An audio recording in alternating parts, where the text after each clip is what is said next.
Will you please stand for the Pledge of Allegiance? I pledge allegiance to the flag of the United States of America and to the republic for which it stands, one nation, under God, indivisible, with justice for all. Okay, the next up is roll call. Ellen Mueller. Tamara Wilson, Greg Coladonato.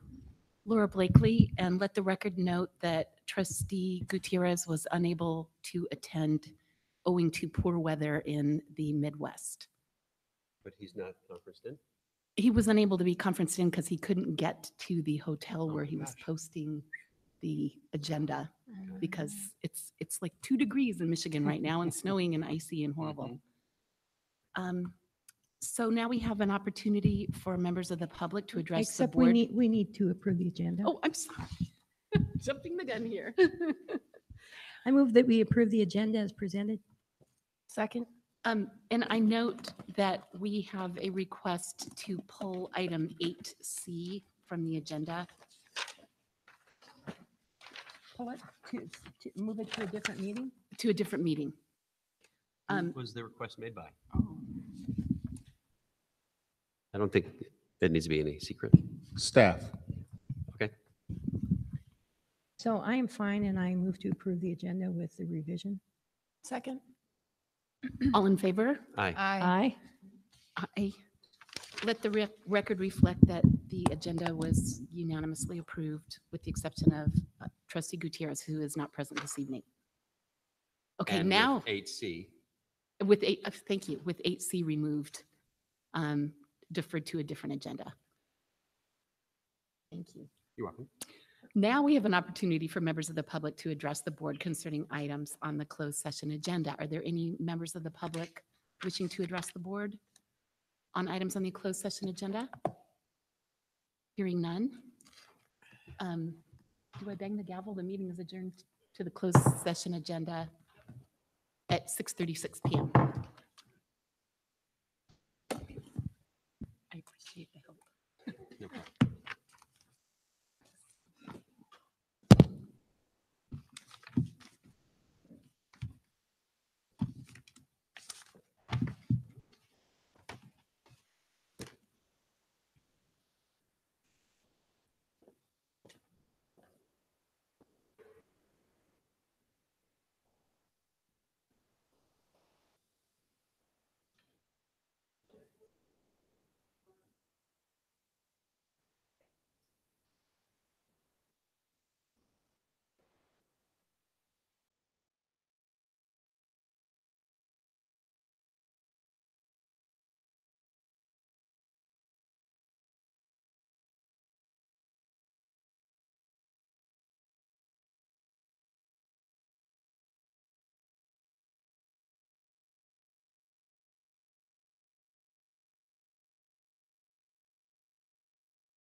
crazy So terms. my son's into fashion.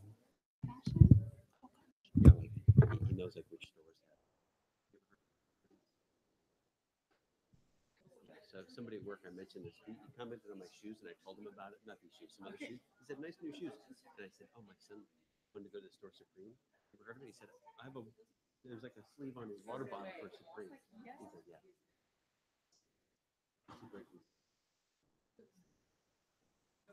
Yeah, yeah. So he's like, he knows about it, yeah. And so to get into it. How did he find out? I don't know. Through his friends. Justin Bieber wears. Oh yeah. Oh no. Yeah, they think it's cool or something.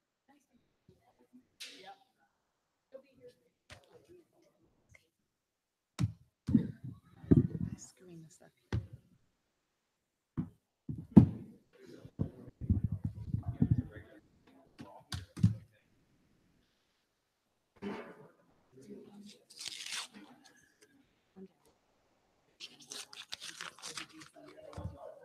Yeah, we did New York, Philly, and DC. It was awesome. Makes you want to take some more vacations, more trips. Thank you. I will just save it so that I don't like get distracted by it right now. They cannot forget. How can you forget 3 days on a train? Yeah, You guys ready? I brought a whole suitcase full of games.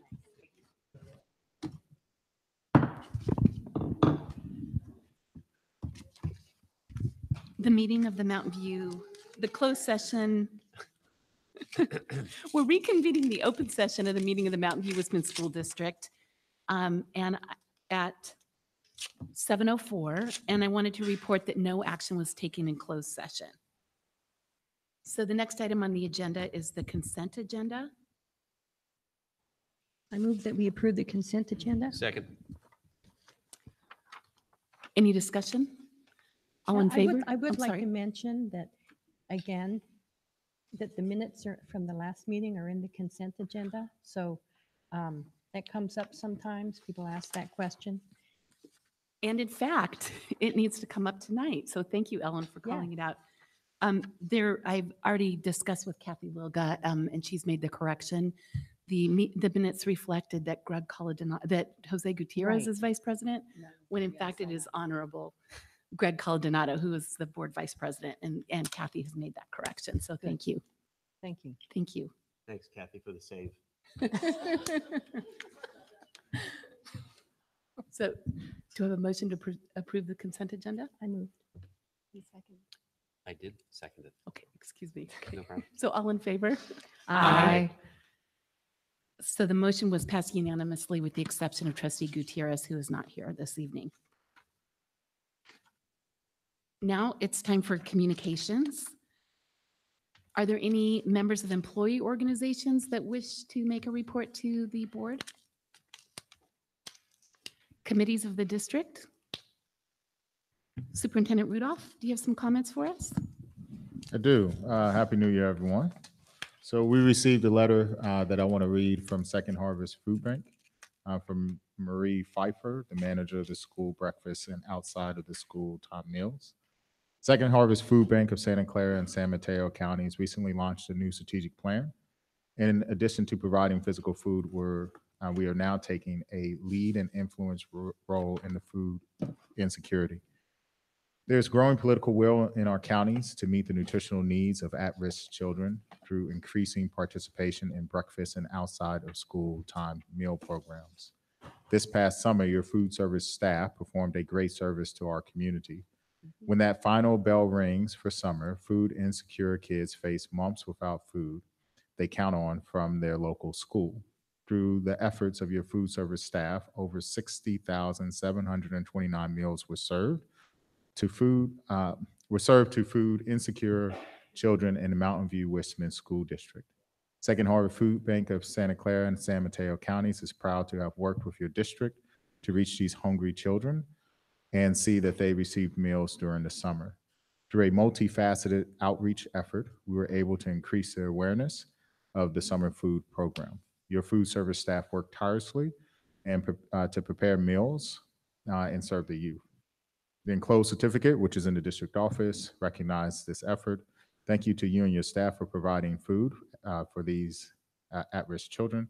We look forward to future conversations leading to increased participation in the child nutrition program in your district. Please do not hesitate to contact me for any more information or questions that you have. And I also want to note that our food service staff also did meals over Christmas break also, and we'll be planning to do the same over both of the ski week as well as spring break. And can I also add, I know that you're using your leadership on this, but it's also our food service director. This is the first time our school district has been this aggressive about it. And so I want to publicly praise Debbie Austin. Yes, definitely. Hear, hear. Thank you, Superintendent Rudolph. Did anybody else have any comments about the Second Harvest and the district food program? I had one question. Superintendent, we didn't do anything under district committees. Are any committees starting up soon? We have this, we got a couple task force. We still have the specific learners task force going. We have the enrollments priorities task force going, and that will be meeting at the end of this month, the 28th. So those are the two big ones. And then eventually we'll be setting one up for designing of North Bay Shore. That's not the first meeting of the enrollment priorities task force, is it? No, it's not. Okay. No, they've had two meetings, and we've done one focus group meeting. The first one was October, November, and then we took off for December. Okay. And we have an update coming in February. They've already made a recommendation for grandfathering Okay. that Great. we will be bringing I look back forward to as it. Okay. part of the task force update. Okay. Thanks.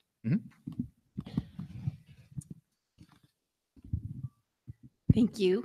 So now is the time for community comments. The time is reserved for community members to address the board on items that are not on the agenda. The board and administration welcome this opportunity to listen. However, in compliance with the Brown Act, the board is not permitted to take action on any non-agenda items. Speakers are requested to complete a speaker card and state their name for the record. Are there any speakers wishing to comment on any items that are not on the agenda? Thank you. So moving on to review and action. The first item on our agenda is the tentative agreement between the Mountain View Westman School District and the California School Employees Association, Chapter 812, and classified salary schedule for the 2017-2018 year. And it looks like Ms. Geisels will be presenting.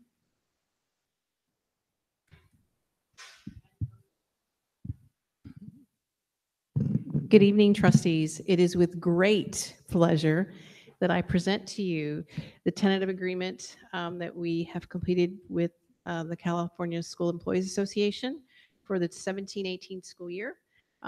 As you can see, it's attached with some supporting documents, and the supporting documents outline the key areas negotiated and submitted for your approval. The biggest piece, of course, is a 6.7% salary increase retroactive July 1st. So staff is requesting that you approve this tentative agreement that was ratified by our collective bargaining unit in December. Thank you, Ms. Geisels. Members of the board, do you have any questions for Ms. Geisels about the tentative agreement? I'll just note that we've been discussing this in closed session for many, many sessions. This isn't the first we're hearing about it. Yes. Do I have a motion? I move to approve the tentative agreement between the Mountain View Westman School District and California School Employees Association, Chapter 812, and classified salary schedule for the 2017-2018. Second. Is there any further discussion about this item before we move to vote? And can I ask, did you ask for community comment on this? I don't Oh, recall. I'm sorry. The rookie over here. Were there any members of the community that wanted to comment on the tentative agreement with the CSEA? Thank you. I'm taking lots of coaching and tipping from my colleagues here, so I appreciate that, and I appreciate your indulgence. So all in favor of approving of the motion to approve the agreement? Aye. Aye. Aye. Okay, the motion made by trustee Wilson and seconded by trustee Caldonado was approved unanimously, with the exception of trustee Gutierrez, who is not in attendance this evening. Great. Thank Thank you very you. much. The next item on the agenda is Resolution 1664.1/18, authorizing the establishment of unrestricted general fund reserves. We bring for you tonight a resolution that will enact a general fund reserves policy for the school district. We've been talking about this for the last couple of board meetings. The resolution, in a sense, says that we as a school district will keep 17 to 20% in unrestricted general fund reserves in the third year of an MYP, a multi-year projection of any budget adoption or budget period. For example, the budget adoption in June, first interim December, second interim in March. And then we're asking for approval of the resolution. Thank you. Were there any trustees that had questions about this resolution authorizing the establishment of unrestricted general fund reserves? I have a question. Dr. Clark, what is the effect of this resolution? It clearly defines what for us, we created an operational definition of the strategic plan 2021 of the goal 5 resource stewardship of having a balanced general fund. It'll be very difficult for us to, one of the definitions early on was having zero deficit, of having a non-deficit year each year. And if you do that with our reserves that we currently have, we will continue to grow. Our reserves will continue to grow. And that's a lot of money sitting in the bank when we could be spending it. And so one of the things that we've come up working with the superintendent is that if we look at the third year, which is a recommendation from school services and other entities of having a 17% reserve, essentially 2 months of expenditures sitting in the bank for any unforeseen conditions or economic uncertainties, then we could deficit spend during those years, as long as we have 17 to 20% in the third year. So what you'll see is somebody might see a deficit in a year, expenditures exceeding revenues, and think that we are deficit spending, so we're not balanced. We wanted to define that as we could be deficit spending, provided we have 17 to 20% in that third year, which is pretty much what we're doing right now. And the County Office of Education agrees with this approach? Mm-hmm. They require, what, 3% in the third year? The state requires 3%. For a district of our size, they require 3%. But 3%, you have a hiccup and you've lost the money in the bank for 3%. That's not a lot of money. So school services, the Government Finance Officers Association, CASBO recommends 17%. For us, we were looking at 17 to 20, so it gives us some fluctuation. Thank you. Thank you. Were there any members of the public wishing to comment on the authorizing the establishment of unrestricted general fund reserves? Any comments by trustees? I think it's an excellent idea. Do I have a motion? I move to approve this resolution. Second? All in favor? Aye. Aye. Okay, the resolution 1664.118, authorizing the establishment of unrestricted general fund reserves, was made by trustee Caldonado and seconded by trustee Wheeler. Sorry, I didn't write that down. And was approved unanimously with the exception of trustee Gutierrez, who was unable to attend this evening. Thank you, Dr. Clark. Item C was pulled from the agenda, so now we're moving to review and discussion. And the next item on the agenda is 2016-2017 Financial Audit Report. Dr. Clark. Thank you. So we'll be doing both of these items since they're both informational, kind of back to back. Christy White from our audit firm, Christy White and Associates, is present for this evening to present. So we're going to do the general fund, or essentially the financial audit first, and then after that discussion, we'll go right into the Measure G bond performance and financial audit. So, Christy, thanks. Thank you very much, Dr. Clark. It's a pleasure to be here tonight. Hopefully you can hear me okay. As you well know, every year the district has to have an audit. It's required by the state as well as the federal government. And the audit includes not only the business side of the house, but also categorical programs, the school sites in terms of compliance with attendance accounting, ASBs, and so forth. So it's a very all-inclusive audit. And there's actually 3 audit opinions that are attached to it. We perform our audit over the course of the year at different time periods. We look at your internal controls in the spring. We do compliance testing in the spring, and then we come back in the fall and we audit your unaudited actuals. So the financial statements that you have here are the financial statements that were sent to the state of California, and we have positive results. We have a couple of findings I want to talk about, but overall the results are very positive. So with that, I'll start out with our main audit report opinion, which is also on page, turn to that. 169. Okay. Page 1 of your audit report. This is the audit report on your financial statements, and it is the best opinion you can receive. It's unmodified, and it states, in our opinion, the financial statements are presented fairly in all material respects. So good job on that. That means that we had no adjustments to your financial statements. There are 2 other opinions, one on federal programs and one on state awards. Those opinions also receive the best that you can get, which is unmodified opinion. I might comment a little bit on the financial statements, which do start on page 12 and 13. And I just want to point out that this presentation that you have in the audited financial statements is something you only see once a year. It's all the funds of the district added together on a full accrual basis of accounting. So during the year, you audit with different funds, your general fund, your capital projects funds, your special revenue funds. In this presentation is the entire entity on a full accrual basis of accounting, which means we're looking at your capital assets, we're looking at your long-term debt. And included in that are some kind of interesting components. In terms of your capital assets, that's where you're spending the money from your Measure G and other sources of funding. And so you can see that investment that you're making in your property, plant, and equipment. On the debt side, you see what the voters approved, the general obligation bonds. You also see the certificates of participation that you issued. You also see your other post-employment benefits for retiree health, for example. And you see your CalPERS and CalSTRS pension liabilities. So there's a lot going on there.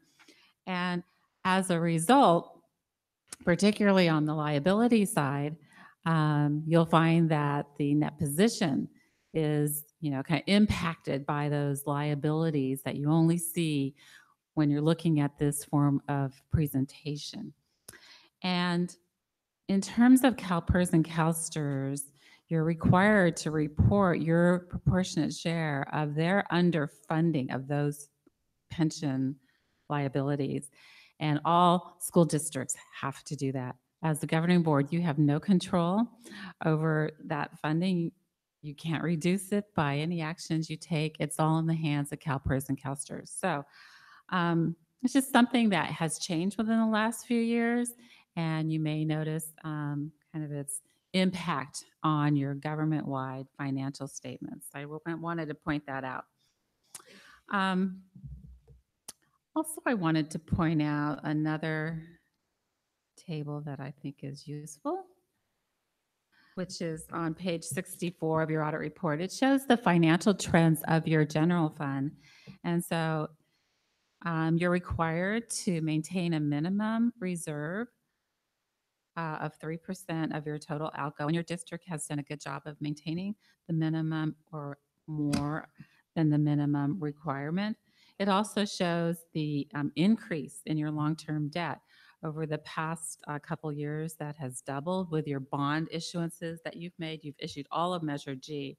So that's reflected there, as well as those CalPERS, CalSTRS liabilities. And so forth. And then you'll also see the trend in your ADA, which has been increasing over the past few years.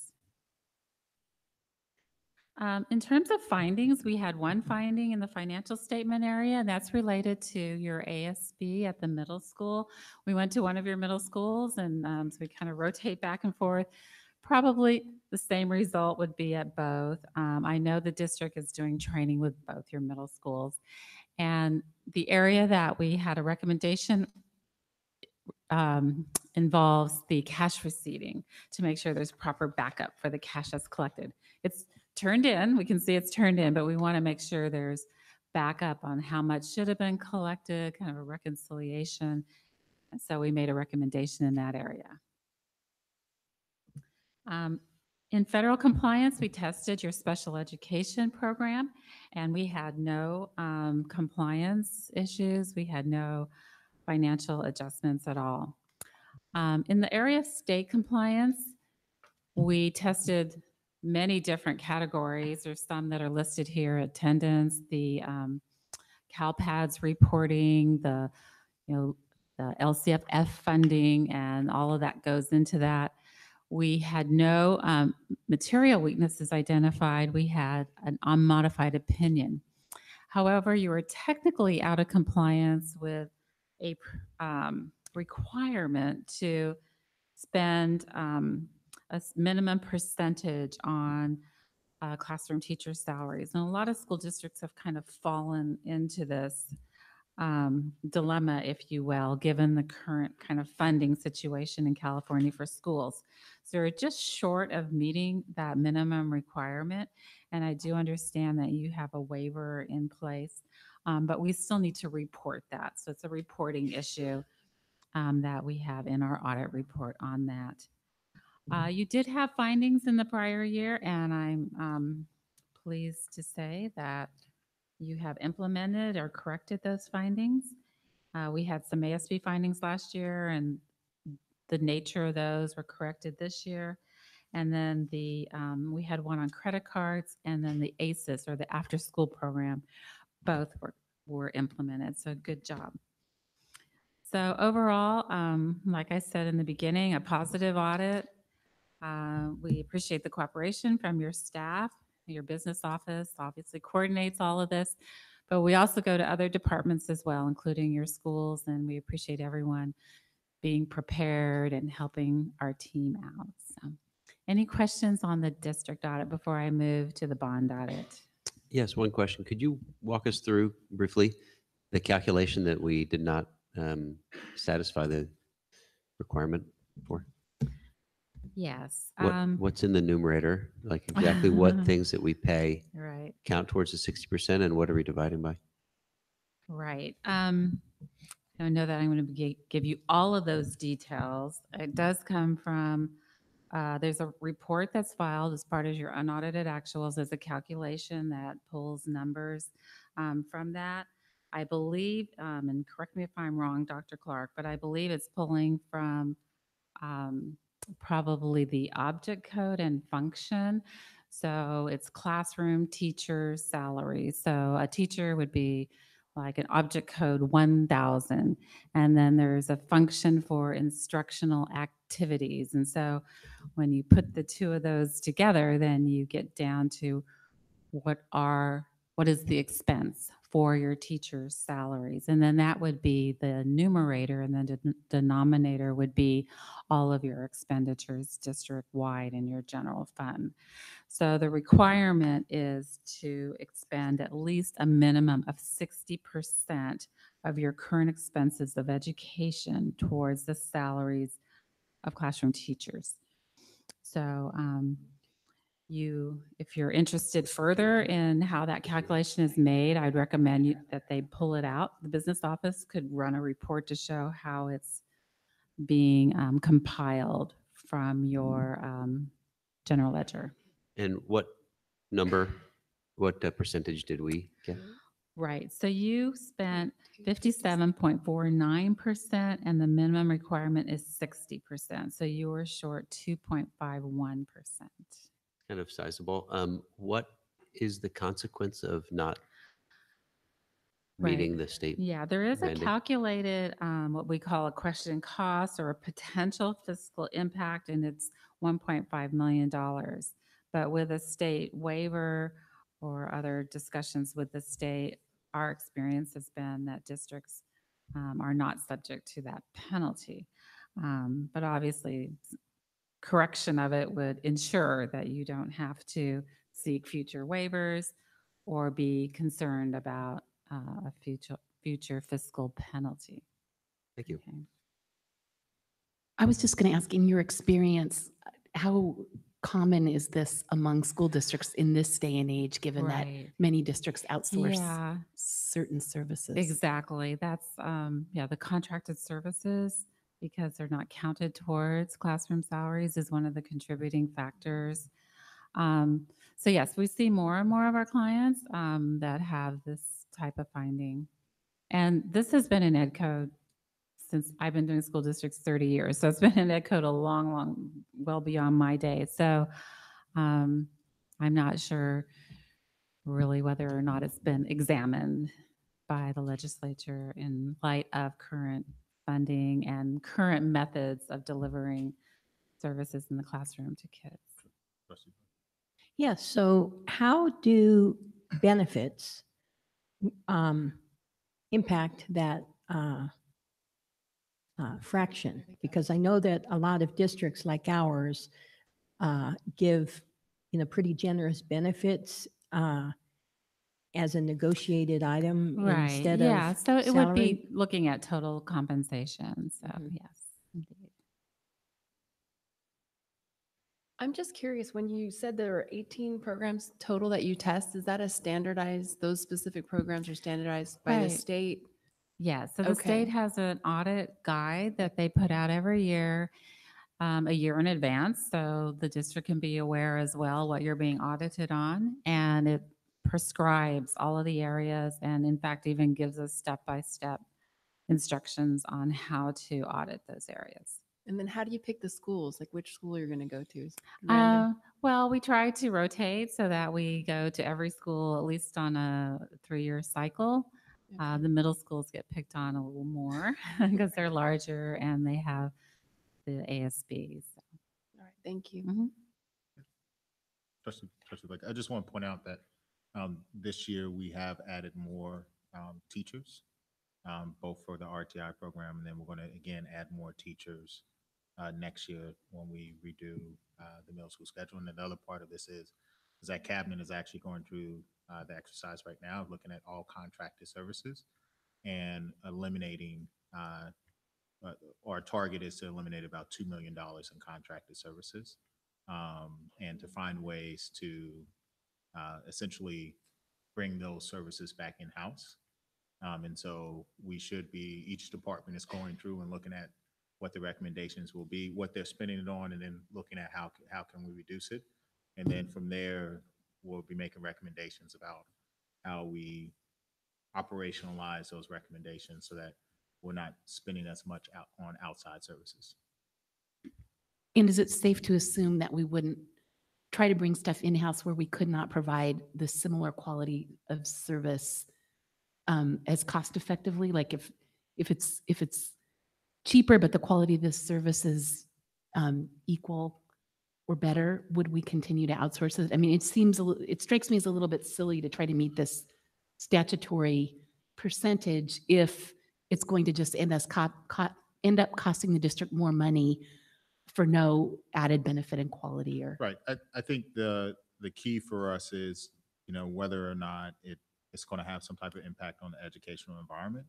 If the impact is negative, then we will make sure that we will continue to outsource it. But in the event that we can provide the service in-house, then we should provide the service in-house. And what I would say is that I think part of this, and Dr. Clark and I have talked about it, is, when we were smaller and our budget was a little bit smaller, it was easy to outsource stuff. But as our assessed value has climbed and our budget has climbed, it's time for us to start looking at services that we would traditionally look outside for to say, oh, can we do this in-house? And that may end up in creating a couple new positions that will counterbalance it. But I think both Dr. Clark and I feel confident in looking at just by the number of teachers we've added this year and the number of teachers that we're projecting to add next year.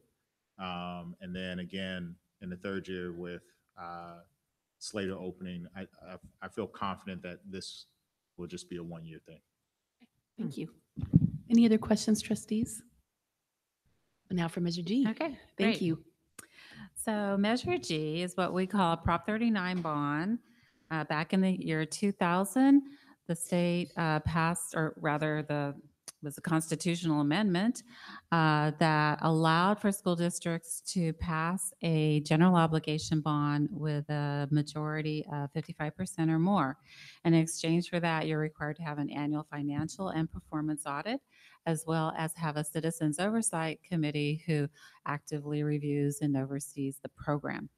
So it is a separate audit, and one of the main requirements is that you keep these funds and accounting for these funds separate from all the other funds in your district, so that every dollar can be subject to the review and the audit that you have before you.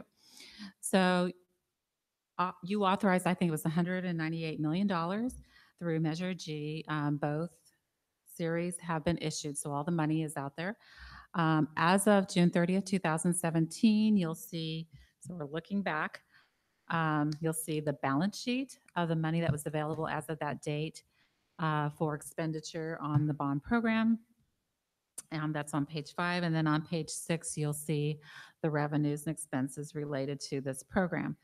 The money, the proceeds are deposited in the county treasurer, so very safe investment. It's tagged with a separate fund within your district. You had a little over 142 million as of June 30th, 2017. Let's see, back up. So our first opinion, so we have multiple opinions here too, is on the financial audit. So doing the financial audit, we verify the cash on hand, we verify receivables, which are generally the interest that you're earning like fourth quarter from the county treasurer. We verify payables to your construction people, and then we verify the revenues that came in during the year, earnings on interest, and then what was expended. You spent about $30 million last year in your bond program. And so in doing that, we have an opinion on the financial statements, and again, best opinion you can receive, unmodified. In our opinion, the financial statements are fairly presented in all material respects. So we had no adjustments to your financial statements. The second part of the audit is more extensive. It's called a performance audit, and it's done in accordance with governmental auditing standards, which include standards on performance auditing.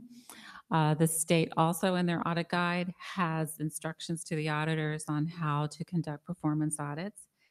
And so what you'll see is we really dive into a very thorough audit of your expenditures. In fact, we audited over 40%, so very high level of expenditures were audited.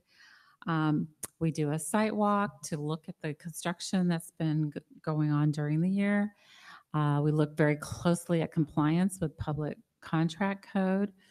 And in doing that, we write up the performance opinion. So that opinion as well is unmodified. And I might add also, we look at your internal controls. So, facilities is a big operation unto itself, and all the accounting that has to go on. And we make sure that the accounting matches what it's in the general ledger. There's reconciliations, what's being provided to the Citizens Oversight Committee matches what's in the books. The site walk we did this year was at Castro Elementary School. You're spending money throughout the district. So again, it's kind of like the SBs. We kind of rotate. But we did tour Castro, and there's a lot of different projects going on there in terms of construction, as you probably know. And then we looked at, as I said, 41% of those expenditures. When we're looking at expenditures, we're making sure that they are compliant with what the voters approved in this community and what Prop 39 allows. So you cannot spend the money on administrators or teachers' salaries. And if you do spend it on any district employee, they have to be directly connected to that bond program. So in testing all of that, we found that the district was in compliance. What else? We also look at your contracts and bid procedures, and we tested several new contracts that you entered into. So when you go out to bid on construction, you have to make sure that you have proper advertising of the bids, you're selecting the lowest responsible bidder, that you have the right bid bond in place. There's a lot of steps to go through in terms of selecting. And so we reviewed 3 major bids that you did last year, and we found all of them to be done in compliance with Public Contract Code. We also looked at change orders. So there's limits on change orders, and there's approvals that have to be made when you do a change order. And so we selected 3, and we ensured that they were done properly as well. And then lastly, we look at the Citizens Oversight Committee, which I don't have a slide for, but you're required to have a very specific composition of members on the committee. And I know you're searching for a representative from a taxpayer group. That was the one that you were missing. So we comment on that, but it doesn't qualify your opinion because we understand you're seeking a candidate for that committee in that role. So overall, no findings on your bond program. Good job on that, and unmodified opinions. Thank you. Trustees, did you have any questions on the audit of the Measure G bond funds? Were there any members of the public wishing to speak on either of the audits? Any comments from trustees on the Measure G or the earlier overall financial audit? Yeah, good work, Dr. Clark and team. Yes. I'd like to echo what Trustee Wheeler said and also thank the members of the community that volunteered to be on the Oversight Committee.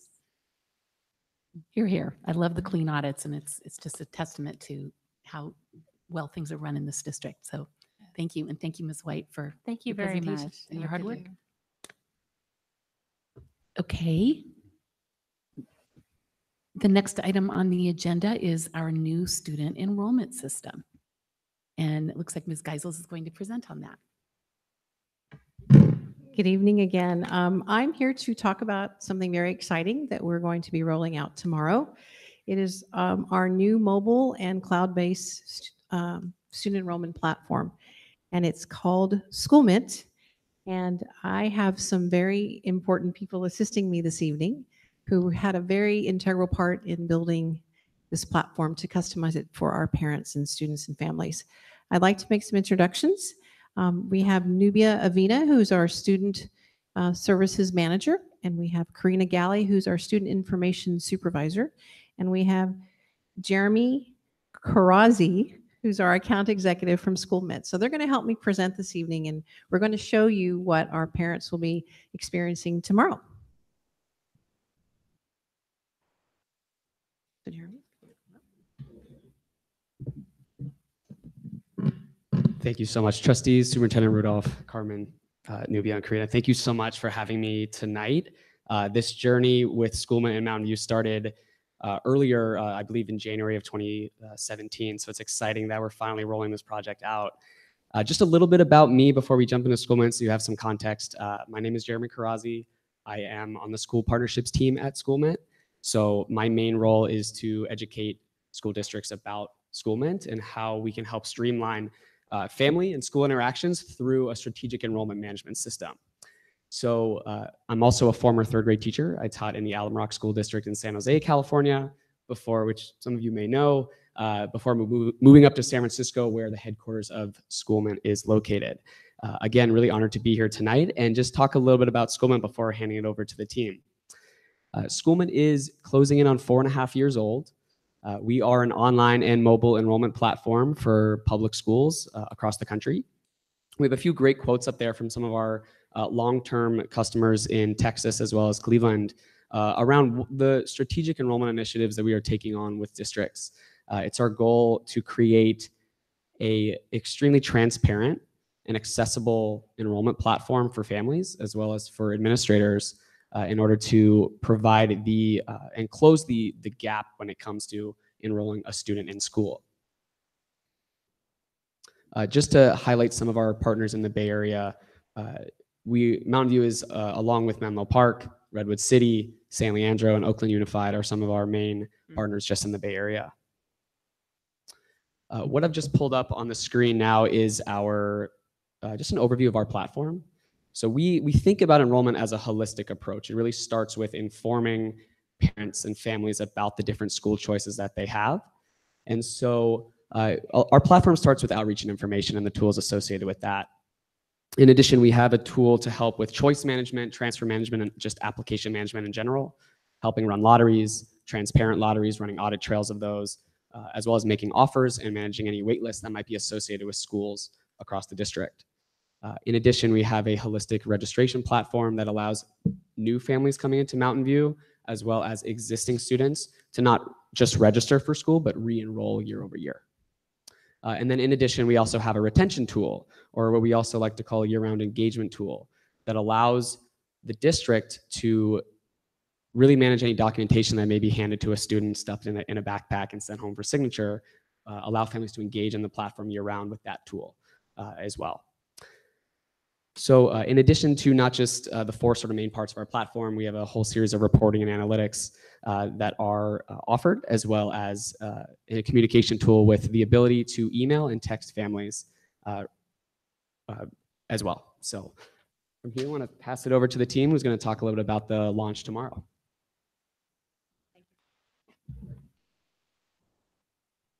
Thank you, Jeremy. Hello, my name is Nubia Avina, and tomorrow we're very excited to be releasing now our platform with Schoolmint platform to our parents, and with the open enrollment season coming in, we have created a custom landing page. We believe is very attractive and easy to use for our parents to be able to log in, create their account, and at the same time, we easy access to all of our schools and programs, and also the school locator for them to be able to go in and find their neighborhood schools.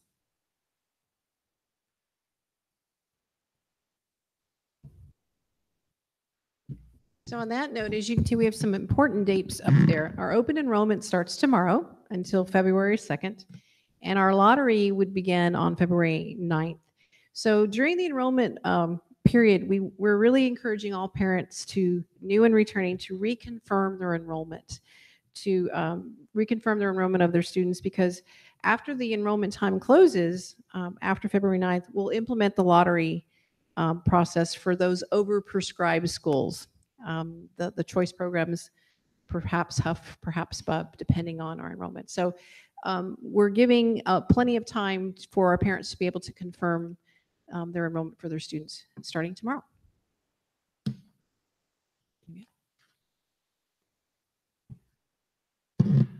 Our families are going to be able to go in, enter their information in the system, and automatically the system will assign to them, with our current enrollment boundaries, their neighborhood school, and they will be able to at the same time apply for a transfer to any of our choice programs or open enrollment schools within the district. And this is one of the screens that we have with our interactive map, where it will select in green their zone school. So this is for a middle school. So Crittenden is the zone school for this address. And at the same time, if they want to request for a transfer, they can do that for Graham.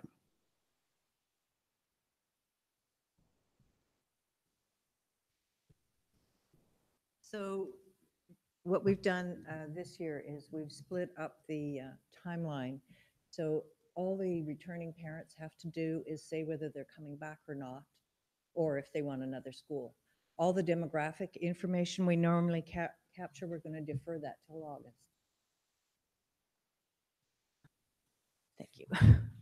And so this is the screen they see, and you can see that they can select returning, not returning. If they're returning, they click returning, they're done. So it's going to be a lot easier for the families this year. And additionally, what Karina was talking about was that they can say they're returning and they can do that now. And then in August, they have the time to collect all their documentation, all of their proof of residence. And then it gives them the time to do that and do it thoroughly and accurately. And it also helps us with our time to work more efficiently with each parent. So that's one of the features that we really were interested in SchoolMint. And also the ease of transparency. We're going to make it even more convenient for parents. Just tonight, I downloaded the app on my phone. So it's a great way because in this day and age, our young families that are coming in, they're mobile phone users more than a laptop. So we're very excited about that. And we've also communicated out a great deal to our parents. We have put it in the superintendent's school newsletter.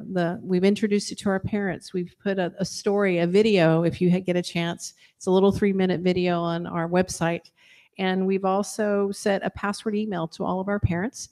We did so yesterday, and we're going to do it again tomorrow, 8 o'clock.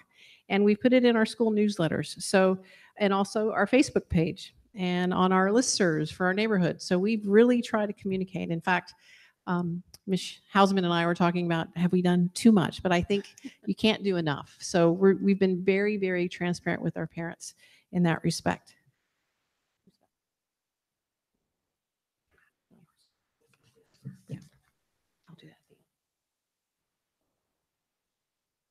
So I'm not sure if we have time today, but if you guys want to show the video, I think that third slide, we can go back to it. You can just click on and show the video. We don't have to. Superintendent Rudolph, what are you thinking? It's 3 minutes. Okay. So we'll pass on that today, but it's there. It's right there for you to see. One thing I want to just piggyback on from what Carmen was just saying is the transparency of the system. So the ability to build that custom landing page, to provide a video to families, to make it really clear the goal of the system. Last thing that we want to touch on is just the post-launch support and training that the district will receive. So we have a number of tools for setup and training that will be ongoing features that will be released. At any point, an administrator can go to our free online training course through Udemy. We also have help desks, both for admins and for parents. So that's standard support that we offer because we know that this is parent-facing as much as it is administrative-facing, and so we need to provide support to both end users of the system. In addition, we have a help center that's open 24/7, and then we have a online community support, regional user groups that happen throughout the year, as well as monthly best practice webinars for administrators. So at this time, I think we are, you have one more. Okay. Additionally, we will also have appointments for those families who may not have the ability to access technology. We're also working with Ms. Smith here to develop some training specifically for our SCEFs, our school community engagement facilitators, to help facilitate those families. So we're meeting all needs, all venues, all media, so to speak, in that respect. And lastly, I wanted just to tell you and publicly acknowledge the work that Nubia Amina and Karina Galley have done. It's one thing to have a new platform. It's like building a custom house. It's beautiful, it's gorgeous, but then it's really not yours until the owner moves in. And I have to say, these two ladies behind me are truly owners in that respect. They've worked tirelessly to make this happen. And I'm really excited to see how it works and how it evolves with us. So we're really excited about tomorrow. So we'll keep you posted. Thank you. Thank you, and fingers crossed it goes smoothly, and thank you all for all the hard work. Trustees, did anybody have any questions for the folks who've been working so hard on this? I have a question. I was looking through the slides, and it looks like at some point you were able to upload a birth certificate to prove age of the child entering. Yes, they will be able to upload their proof of age, verification of their address, and immunization record. Okay, but your second point was going to be my next question, so thank you. So this leads me to my second question. What kind of security do you have implemented, since that's a lot of personally identifiable information? Yeah, I can field that question. So as you can imagine, this is a question we receive from districts and school organizations across the country. Yeah. Right now, our company is FERPA, HIPAA, and COPA compliant. So Okay. we are in meeting the highest standards of security at this time. And we've also taken the student data privacy pledge as well. All right, thank you. Ms. Wheeler? Yeah, I've got two questions. The first one's probably real easy, which you referenced open enrollment schools. What are they? At this time, our current enrollment priorities allows us to have any of our schools where they can request during a time period. The families can request a transfer to any of our schools within our district. Okay, so any of our schools are open enrollment schools. Correct. Okay, so my other question is, and I asked Superintendent Rudolph this question, but it's a question that parents ask all the time. If you come down, if you register online tomorrow, do you have a higher priority for your neighborhood school than someone who registers in the middle of the month? You don't. So anytime you come in during open enrollment, as long as you submit your application, complete your application by February 2nd, everybody will be run through the lottery at the same time if there's a lottery for a school.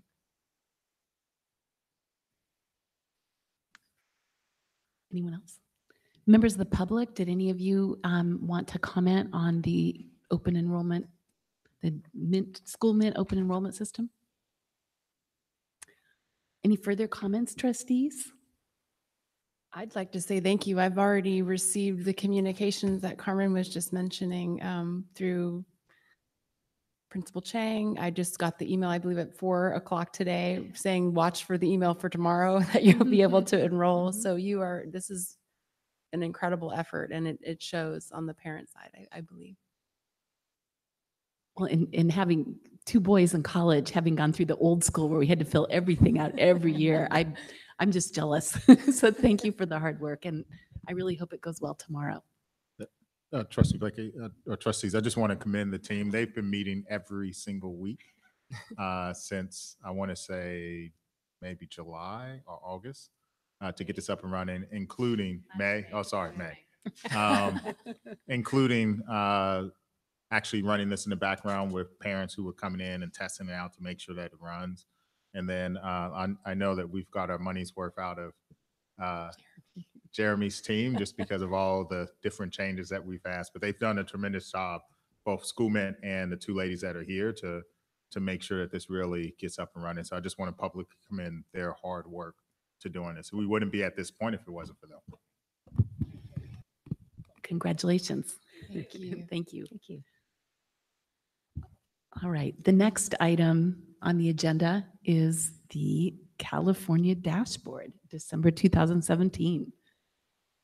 All right, good evening. I am not Kathy Bauer, but Tara Victor here in her place. And Kathy wanted me to apologize greatly for her absence tonight. She went home sick. And so I will try to do my best to keep up with Kathy's expectations here with the California Dashboard. So I'm here tonight to present information on the first operational dashboard. The dashboard is California's new accountability system that replaces the old API, which was our Academic Performance Index, and AYP, which was the Adequate Yearly Progress. I hope I didn't just pass. Okay. The dashboard gives us an overview of progress by the district and by all of the schools in the district to meet the 8 state priorities. It helps districts and schools identify areas of strength and areas that need improvement. Districts can address these identified areas of need in their LCAPs, and schools will address their identified areas of needs in their site plans. The state will provide assistance to districts that do not show growth over time.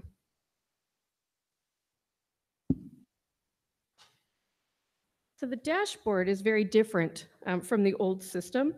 The old system was really based only on academic performance. The new system really provides multiple measures and is a growth model using local and state indicators. State data is not available for some of the 8 priority areas. So basic services, implementation of standards, parent engagement, and school climate are not reported by the state. They are reported locally by the districts. So districts measure progress annually on the local indicators and share the progress at a public meeting, which we did with you back in October.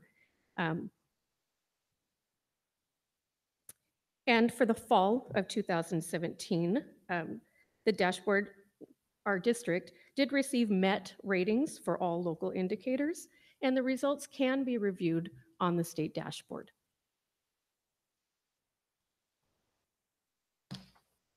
All right. State indicators include academic indicators, suspension rates, English learner indicators, chronic absenteeism, and these are all measured by the state on the dashboard.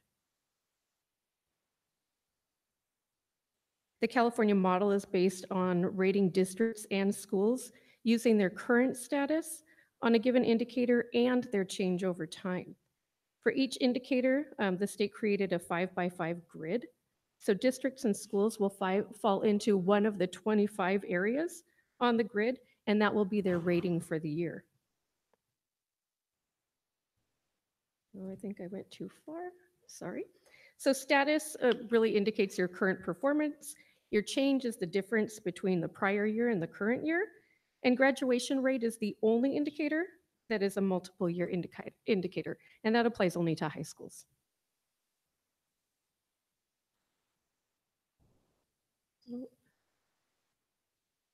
Sorry, I'm having clicker issues.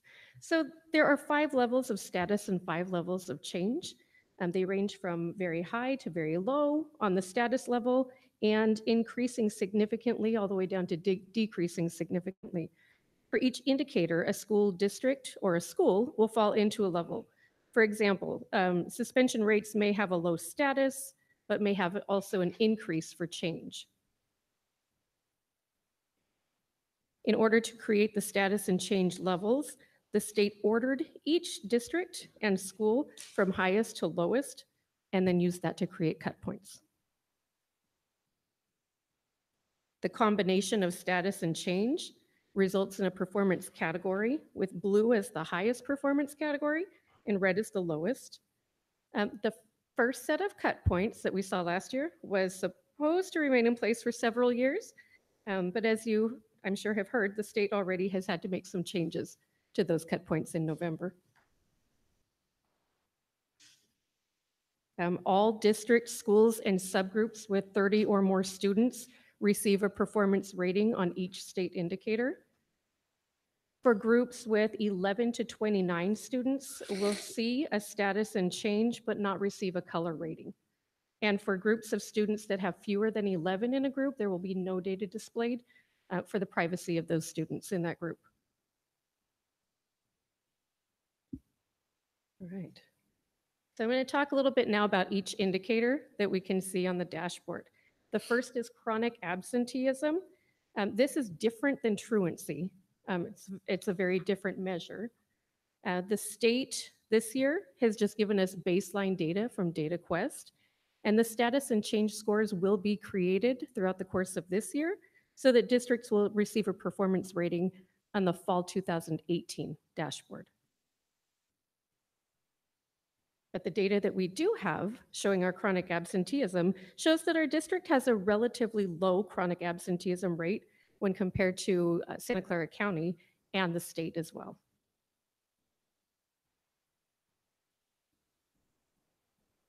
Our next indicator is our suspension indicator. And I'm going to go quickly through this. The goal for suspension is a little bit different than the goal for all of the other indicators. Normally, we want to see our numbers going up.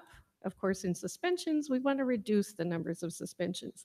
So for suspensions, we really want to see a low status and change. That is really different than all of our other indicators in the dashboard. Another difference in the suspension indicator is that instead of using a 5x5 grid, there are actually 6 different grids because the data and cut scores vary by district type. So you have different ones for elementary districts versus middle schools versus high school districts. And if you look at our district suspension indicator, we can see our status for 2016 and 2017. Green and blue is great. Yellow's kind of in the middle, and orange is where we really need to focus some additional attention. So you can see overall, our district received a green rating for our suspension indicator. All groups maintained or improved except our Asian and white students. And we do definitely need to continue our work with alternatives to suspension.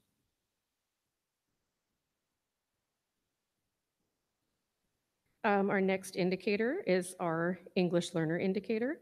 This currently uses CELT scores and reclassification rates for only 1 year, as well as long-term English learner progress. This will change when the state changes from CELT to the LPAC assessment. So we'll be looking for some changes to this indicator next year.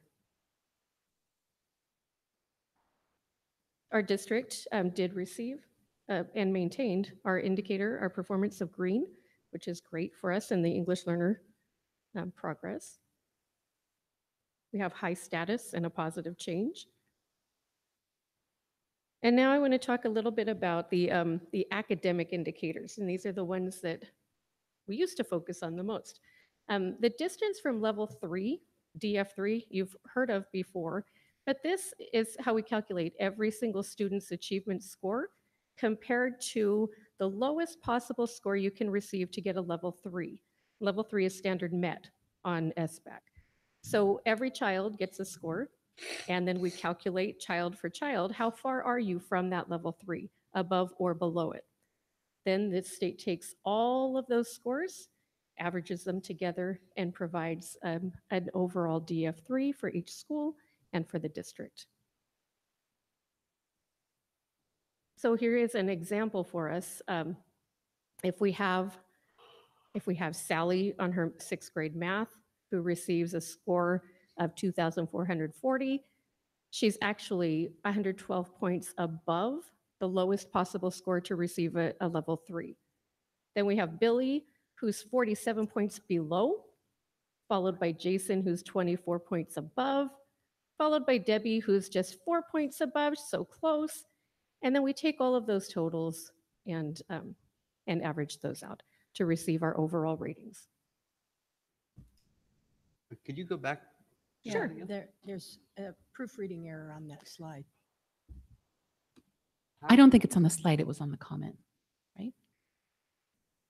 Well, what she said was Sally was 112 points above Yeah. But she meant level below. 3, and the slide says below. Oh, I And apologize. it's below, right? That is just a visual issue for me. I am so sorry to have misread that slide. I am going between reading glasses and not, so I apologize. So which is the accurate? Is Sally below or above? Below. The accurate is whatever we have right here. On So the Sally on the is slide. 112 points below level 3. Okay. Okay, so we're averaging all of those out to get the school-wide average of She's got the lowest score. 32.3 points below. So dear Sally played a very large role in that. And of course, when we calculate school-wide averages, we don't have only 4 children. You know, we have the entire school worth of students. Are we okay to move on now? Thank you. All right, so in the calculations for DF3, one thing I want to make notice of is our English language learners include 4 years of students who have reclassified. So if you'll remember when we did the CASP presentation, our ELs are truly our ELs. Nobody else is included. But when we come to the dashboard takes 4 years of our reclassified students and puts them in that group. And so we see some minor differences between straight CASP scores and our dashboard performance. All right. So as I mentioned earlier, the status and change scores were changed in November. And I just wanted to speak a bit to that. For the first 2 years of CASP, there was growth across the state. This past year, scores across the state were flat. As a result, the state made the decision to adjust those cut scores. And because they've adjusted those cut scores, the state has recommended that we not really compare our performance levels from last year, to our performance levels from this year because the calculations of the two are different. So when we looked at suspension indicators, we looked at 2 years worth of the indicators and the colors. For academic indicators, we're only looking at one. So we'll take a peek here and see that we have overall ratings of green for English language arts. Our ELA scores, as you know from the CAST presentation, were flat. And I want to go back. Homeless is now a group for our district that is identified and receives a score. Last year, we did not have any scores for that group, so it is an additional subgroup for us in our district. And we'll look again at math, and we'll see the same. We're looking at this year. We can see we're overall green, and we've got our few groups in blue and some work to do with our groups in orange. We have an overall rating of green in math. We were 15, I'm sorry, points away from a status of blue. So really working with every single child, every single day to maximize those scores is really what we're looking for so that we can continue to build and grow and move up to those highest ratings.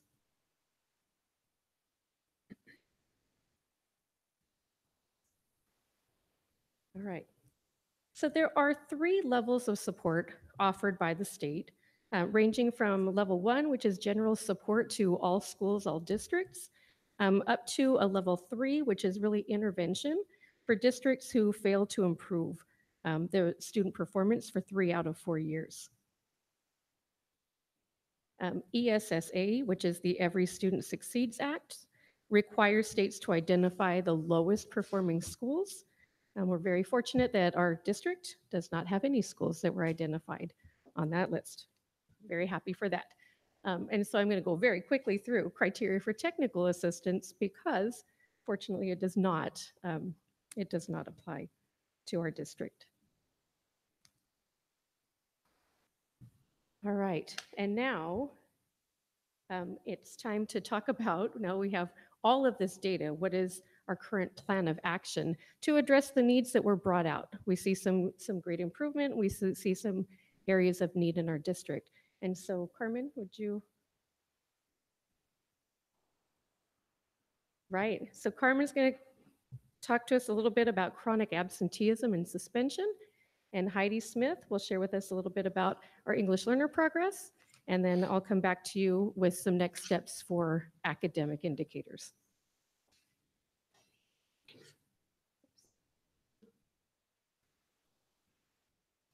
So as Tara talked about chronic absenteeism, the sites will continue to include climate goal and action plans in their site plans. We also have been working at the site level with their student attendance review teams, and we also have our SARP, student attendance review boards, and we follow that process per our ed code. Also, what we've been doing with our principals at our leadership teams is talking about these reports. We bring them up, we pull them up. They look at the reports by student and see who is chronically absent and who is truant. And we talk about the reasons that may be there for that. At our next time we meet at the leadership team, we're going to do some brainstorming as to some solutions, because you have to be proactive and you have to look at each child and look at how we can work together with that. So we also are trying to partner with community agencies to bring some ideas about how to remove these attendance barriers. Is it because they're daycare providers to their little ones? Is it because they walk to school and it's cold and they don't, come to school because of that? So each child has a different situation, and we're looking at how to brainstorm together with the principals.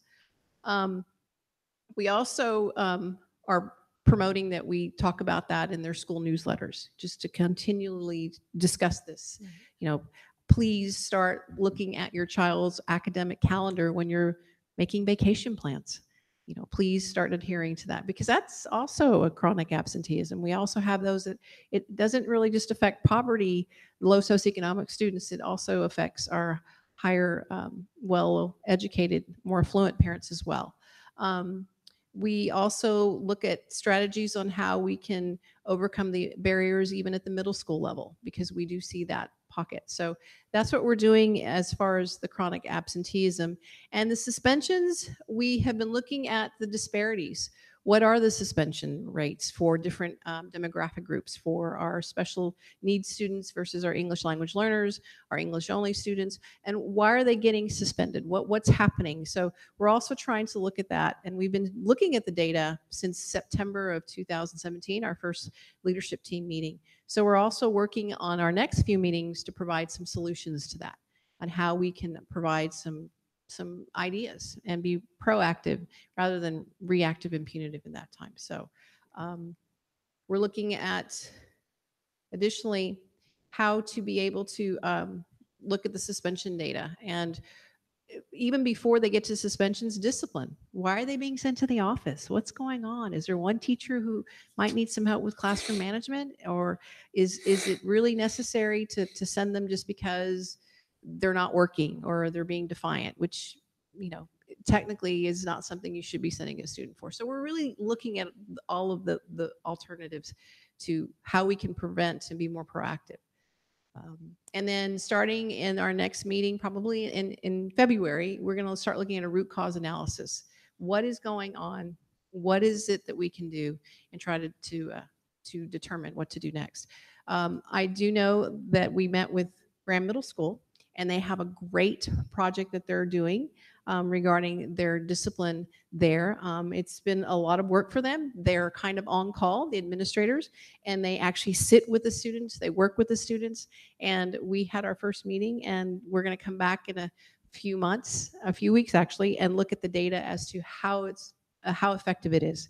So they actually target the students themselves, and they assign them to the administrators, and they've been working really hard on that. So we will be able to provide you with that data. We're pretty excited about that program. So.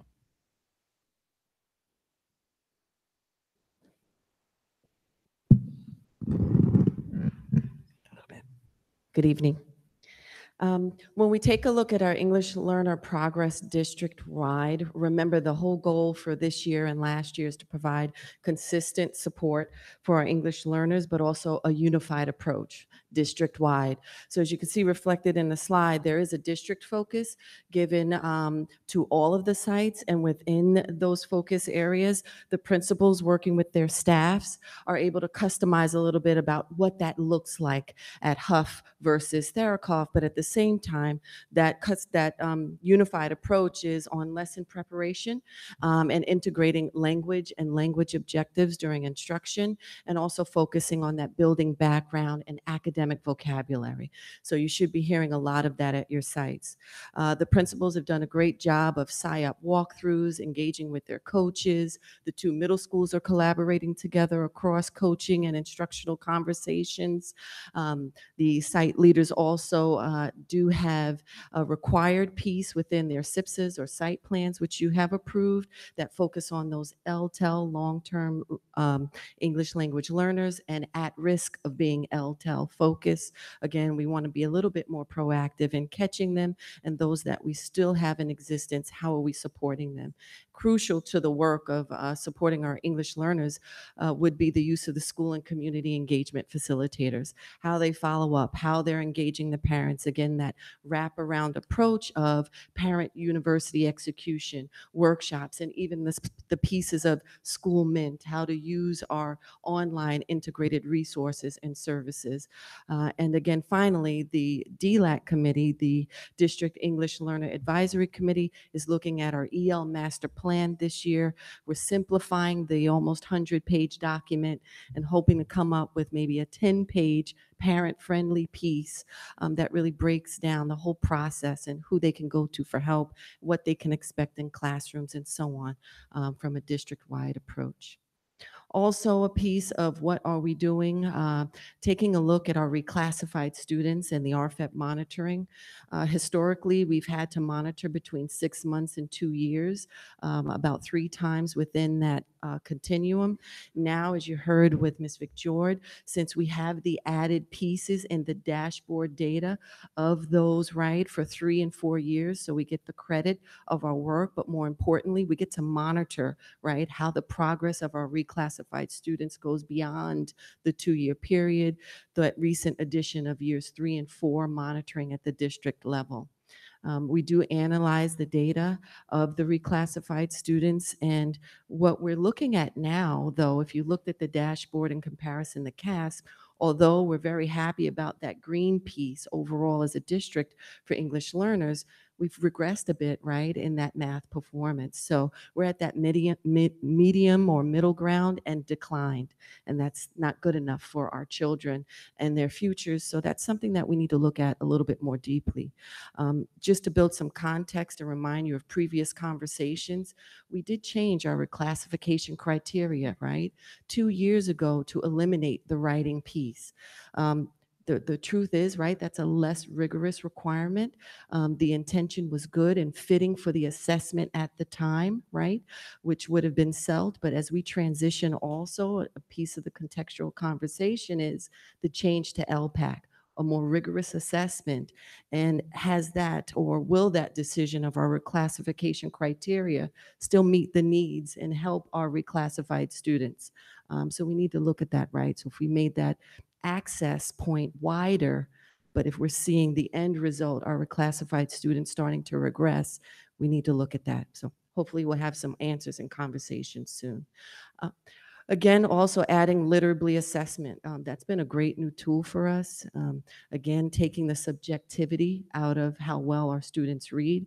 And we have had conversations about our at-risk and LTEL students who are behind, right, their grade level peers. And this is where we're able to take the data and understand what work needs to be done. At the elementary level, response to intervention is a crucial key component, right? If their literacy and reading levels are behind, we are depending upon that RTI model to help bolster that piece, while the other team members and our site leaders and their teachers work on the language component, right? Also taking a look at the addition, we have added ELD instruction for at-risk students in a new curriculum by Kate Kinsella, guru in English language instruction. She really does focus a lot on writing, right? So if you're hearing, it's that piece that we were missing with a good decision at the time to take out the writing, but the hope to bring it back in with this new curriculum. Arlene Siam has done a great job of bringing in the publishers for training, and there have been several release days at elementary, and you'll hear later on middle school sites to focus on supporting that. And finally, rounding out our work more proactively with that kindergarten through 3rd grade safety net that we had discussions about SEAL and PSYOP and all the options available to us, GLAD, guided language instruction. That work group will begin its work at the end of this month, all the way through to May, to build that program and support that we hope to begin summer of 2018. Also considering what's the work at the middle school. Again, our goal is to get them high school ready and more access in their futures. There were release days, again, for English language development, the focus on long-term English language learners. What can we do with them at the middle school level, again, to kind of close those gaps? The Achievement for Language Learners Summer Program, although it was in the summer, district staff, myself and Arlene, and the summer teachers come back a few times during the year to meet with the parents, to create goals, to show them how to calculate GPAs, and really just continue that summer connection with them and hand them off to their facilitators at their sites. Those follow-up meetings have been great. We have another one coming up in February. We had one in October. And finally, the at-risk supervisors at the middle schools are really key for us to have their list of LTELs, working in partnership with the counselors and also the school and community engagement facilitators to find out how are our students doing, do they need after-school tutoring, what's happening in classrooms, homework help, and so on. Thank you.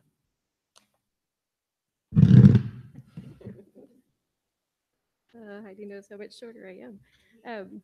So now I get to come back to you and talk a little bit about our academic indicators. And like Heidi said, when she talked about our EL progress, Having a green indicator is great, but it's not good enough for all of our subgroups. We definitely still have a lot of work to do to ensure that all of our children are meeting and exceeding those expectations. And so one part of this is really to focus and support professional development within our district. And that professional development really spans across all of our staff, not just to our teachers, but also to our principals and to our instructional aides and to every person that is impacting the educational value of our students.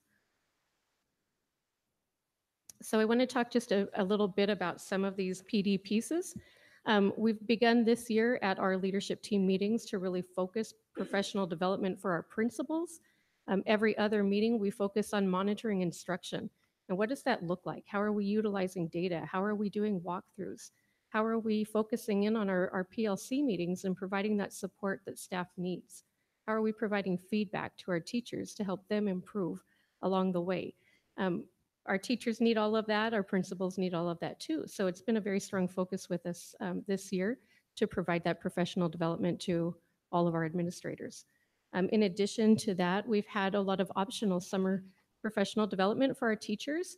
We ran a series for our English language arts teachers at the elementary level, really helping them connect assessments within their curriculum to instructional planning. And how do you tie those two together to make sure that you are planning great instruction for students every day?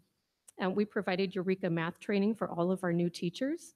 And our middle school departments all got together, and each department had a planning time with their instructional coaches to really make sure that they were ready for the school year.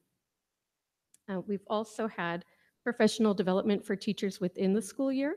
We did have PSYOP as our big focus for all staff throughout our school year this year.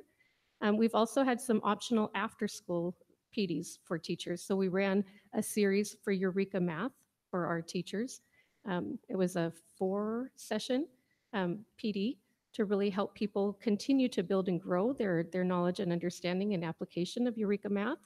And there have been several ELD trainings that Arlene and Heidi have been providing after school to support teachers with instruction for their English learners. Professional development is not just about training, but it's about the real-time focus and hands-on support that our instructional coaches are providing to our teachers. So our teachers are all receiving their release days in which they get professional learning from their coaches and have a day to build and plan together, look at data, and make instructional decisions that are really focused on the best needs of their kids. In addition to that, our instructional coaches get professional development every month as well. And so we need to make sure that they are really knowing all there is to know about pacing and standard progressions and how to utilize data and getting some more intensive support with PSYOP so that they can provide all of that great support in real time to the teachers at their sites.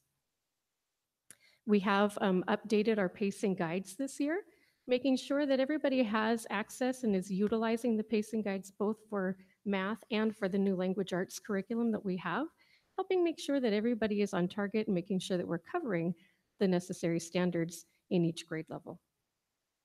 And then, of course, there's a big focus this year that you've heard about throughout the year on evaluation, feedback, and accountability. So we have been providing coaching for principals. Every one of our principals has a coach that they meet with regularly to support them in leading their school. And we have the new evaluation process for all of our teachers that's been utilized this year. And then a really nice big focus on feedback for all staff. The more we provide feedback, the more we can all grow and learn together. And of course, improving academic outcomes for children is not only about providing new information to staff, but it's about providing the best programs that we can for our students. You've heard a lot about RTI. It's really continuing to build and grow and become a great support for every single child in every one of our elementary schools in our district, from the neediest students who need that intervention to our children who really need to be enriched. PSYOP, as you heard from Heidi, has been a great focus for our children. The academic vocabulary and the strategies that they're using within the classroom every day are really impacting all of our children, not just our English learners. We have our summer school programs every year for our children to help get those kids not only caught up, but help prevent that summer loss for all of our children that need that extra support. Of course, our middle school schedules that you'll hear about very shortly really are intended to provide that great support for all children as well, and make sure that we maximize every opportunity we have to help our students grow. And then co-teaching is coming next year as well to provide that great enrichment and support and necessary opportunity for all of our students with disabilities. And so we have many pieces in place with our staff and with our students to provide that support and increase academic outcomes for children. All right, so next steps. We are here tonight sharing our dashboard data with you, and our site principals will be sharing their site dashboard data with their community groups. And then, of course, once we review all of our data, we'll be able to make adjustments as necessary. So if we need to make adjustments, our principals can make adjustments to their site plans. We can make adjustments to our LCAP and our strategic plan based on the information that we receive. We will really continue to measure progress on all of the dashboard indicators. As you heard from Carmen, we're really following up monthly with our leadership team, looking at suspensions and absenteeism. We're looking at our district benchmark assessment data regularly, as well as common formative assessment data from the teachers to monitor that academic piece. And we'll continue to do that throughout the year. And Heidi talked to you about developing those safety nets for our English learners. We're recommending our new middle school schedule tonight. And then upcoming fairly shortly will be our LCAP surveys so that we can really collect community input and feedback and really determine the needs for our updated LCAPs and strategic plan. I'm so sorry. Can I can I answer any questions? Trustees?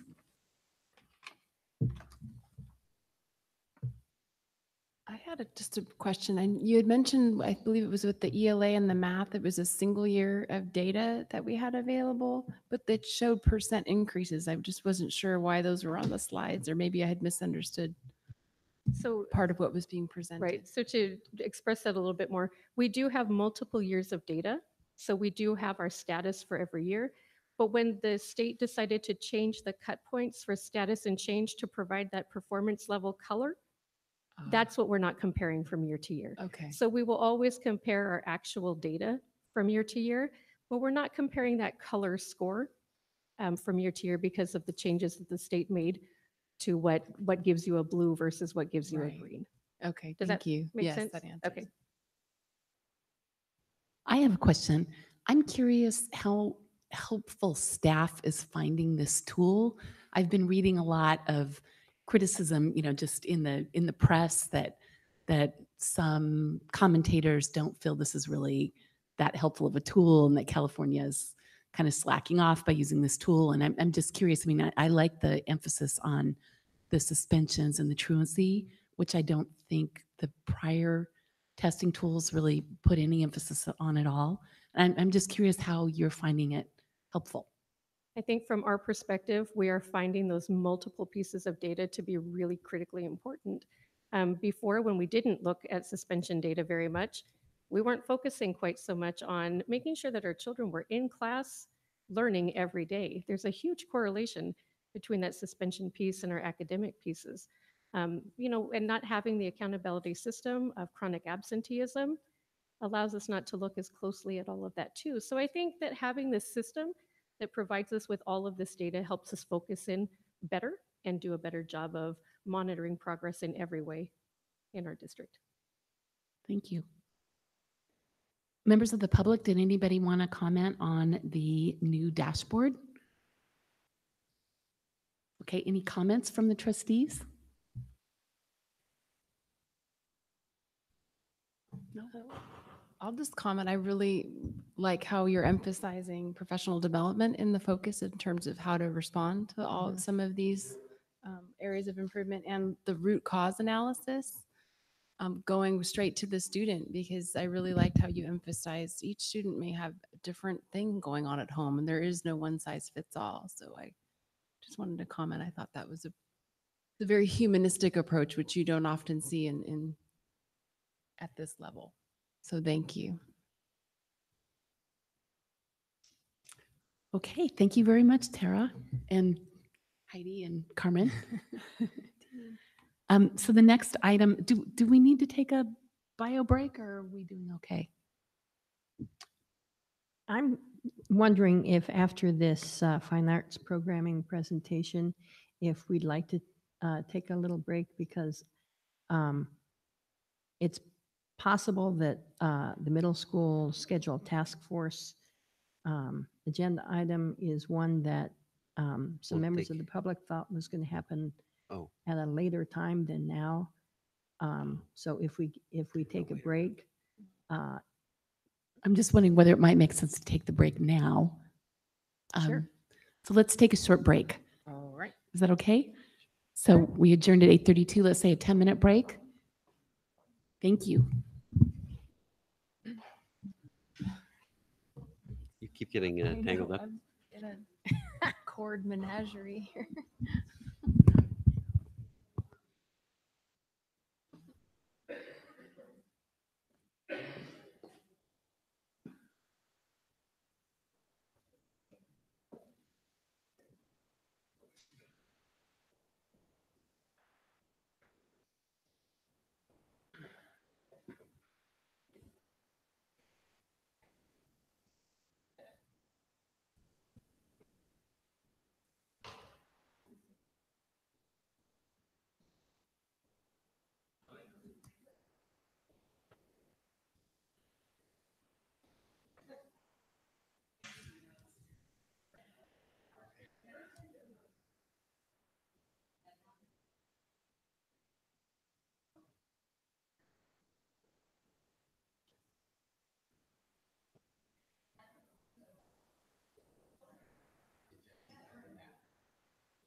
You know what it costs her? You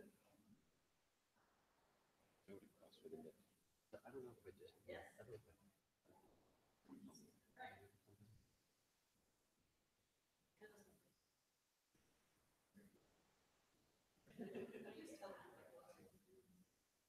What's the cost? Can you call and find out what that costs? See if I can accept it. And I just sent you the push it exactly with the cards. And if they speed myself. Matter of fact, I'm only gonna, it's not gonna go that much longer by the time I get here. Takes about a long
Oh, it's just rubber.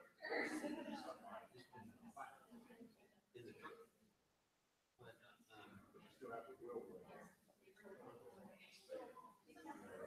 wait, but the tires, the top of 4 tires.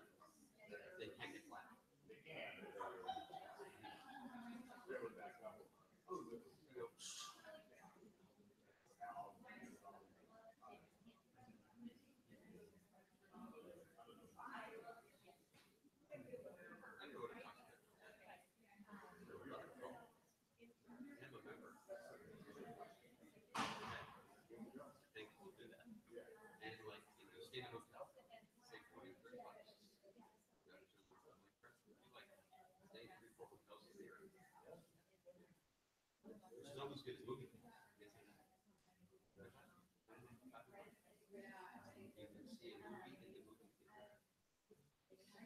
One movie every day. For $9.95 a month.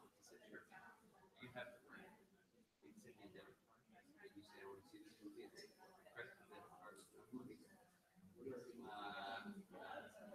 I think you should. Yeah, I'll send it to you. Yeah. It's cheaper than the actual. If you see it around here. By the way, it's not like IMAX 3D. Think of it. But like, it's not like old.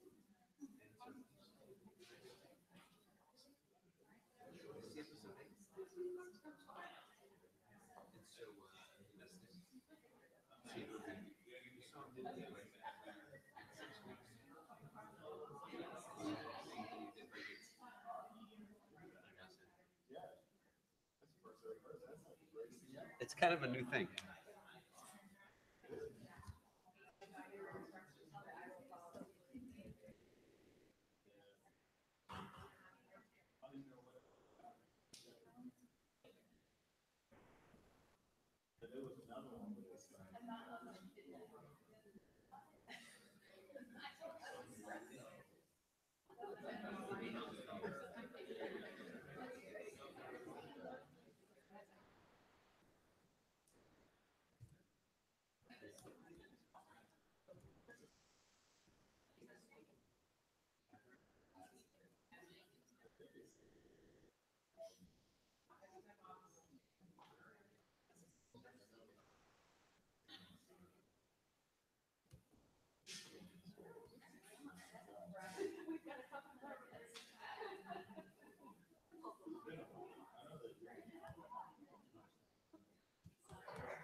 That thing? Is this mine? Yeah, that was in one of the envelopes. Did you open them up?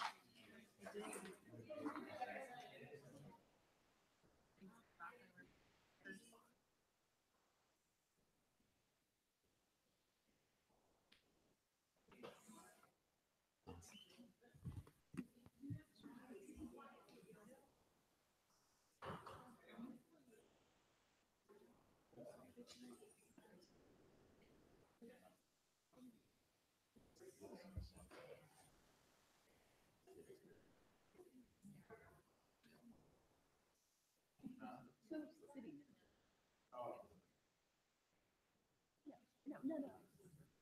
Standing desk at work. It is. It's so bad. But you're even not doing that much work. You're not doing that much. You got like the rotating door.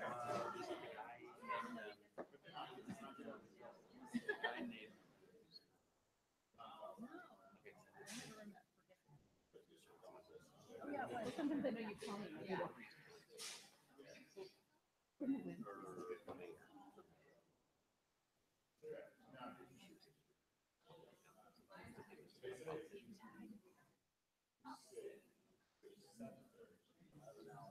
Sorry. Not optional. I know. And that doesn't happen in your sleep. No, just like sleep. I was gonna say that. It's often a thing. It's a job. Happens looking forward to it. She's working on it. Yeah, well, that's, I mean, I think that was a little different. Yeah, I think you got to. There was something else. Yeah, I've heard statistics like that. My mom called us universal. That's right. That's right. You were the one. Yeah. I'll share. You have to do this one too. Maybe I won't wear that anymore, or I'll get that tailored as well. Is this a new suit, Greg? Not new. I think you've seen me in it before. I think I wore it to San Diego. It looks nice. It's not as natty as the green. No, it isn't. It looks like the, you know what it looks like?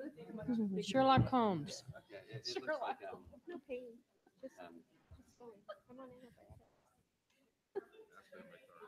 looks like this guy. Hold on. I'm gonna show it. We'll see if we have enough time to play. All right. I'm showing you. Just need Oh. Yeah, this is just an ad. Am I allowed to look or? Oh, of course. I don't think you guys remember this guy. No. My screen just now. What happened to my screen? What happened to my screen? You guys probably don't. Something's going on. You guys probably don't remember. Talking heads. Are you kidding? Do you remember this video with this big old jacket? Oh, yeah. That was That's what my the Stop green Making That's what Sense my green tour, suit looks like. which I saw twice. David Byrne. Not even as big The as Stop mine. Making Sense one is we had the white jacket. Mine's, I thought his jacket was bigger. I thought his jacket was even bigger. Mine's bigger. This is their family, the same as ever. Many things. This is their most. Yeah, you're right. Yeah, and What a great video. Get back to work. things. It's so weird. Also taken to the river. I mean, they're Okay, you're a like fan. probably my favorite band. Really? Yeah. Oh yeah. And Burning Down the House is my favorite album. Yeah. Making Flippy Floppy.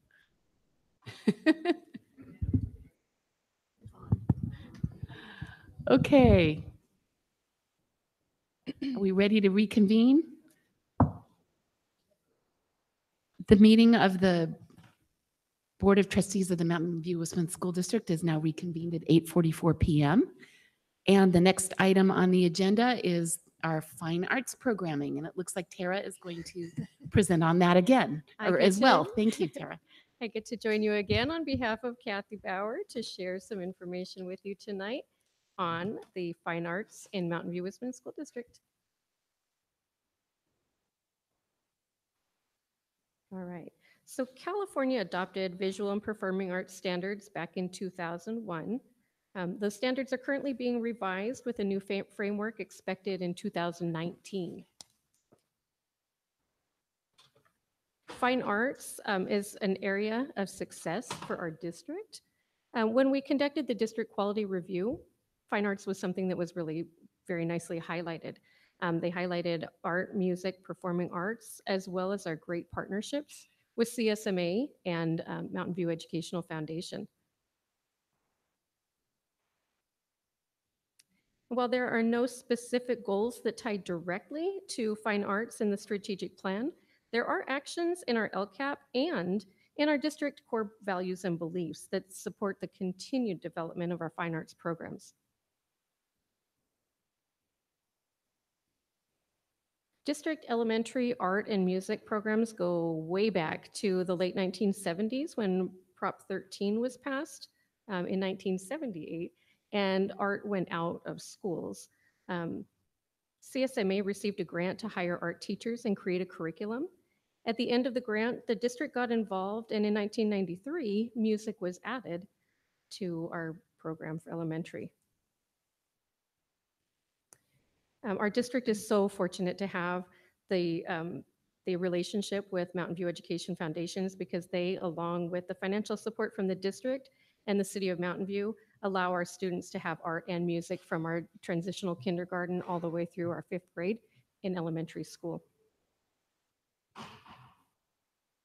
So our students in grades transitional kinder through 2nd grade have 12 one-hour lessons. They have those every other week, beginning in September. 3rd and 4th grade get 22 hours, 22 one-hour lessons beginning in mid-September as well. And our 5th graders get 33 one-hour lessons for students who choose art instead of music. So in 5th grade, there's a choice. They take one or the other. Programs end early in April, and this is strategically done because of the state testing demands that come in April. And all schools have kilns for those great artwork projects that they're doing. So our elementary music programs also offer every student in our schools the opportunity to have a program. Students in TK through second grade get 22 30-minute weekly lessons beginning in September. Our third and fourth graders get those 22 45-minute lessons each week. And then our students in fifth grade have 33 one-hour lessons. So we're building their music each year as they progress. Instrumental music for fifth graders goes back to, again, to the 1990s. CSMA really managed the program, including the donations, including all of the instruments, until the district took over in 2011-12. Now our districts, we have over 400 instruments for our fifth graders. So music instrument distribution night is just a phenomenal experience to see all of our children coming and selecting those instruments to play. All of our fifth graders have the option to play if they want to. If they don't, they can choose the art program in fifth grade instead. So our elementary programs for music, our inventory includes quite a few different instruments, from saxophones and trumpets and trombones. We have a few French horns even, lots of flutes, and we also have the ever popular violins, violas, and cellos, and clarinets.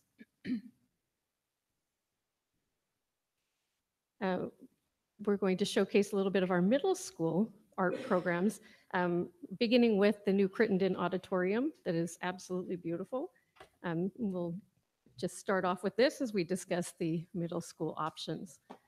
So music programs, we'll start with music, are available with options from guitar to band to orchestra at Crittenden. Graham also has similar offerings. Some are open. Some of these music programs are open to any student. Some require an audition. So it just depends on which piece the students want to participate in. Graham also has their choirs that are quite fabulous to listen to. And they have some before and after school programming with their choir and jazz band and dance teams. And I want to really just compliment our middle school programs. The performance at Crittenden of Annie this year was absolutely remarkable. And the performances before Christmas over at Graham with all the music and the dancers was just remarkable. So it's great that we can see such talent in our middle schools.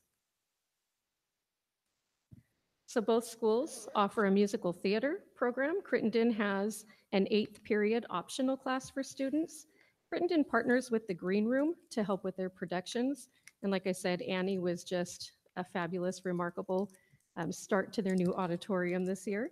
And Graham offers their music during their regular school day. Their site choir director runs their productions. Both schools really work closely with the parents to run these amazing productions.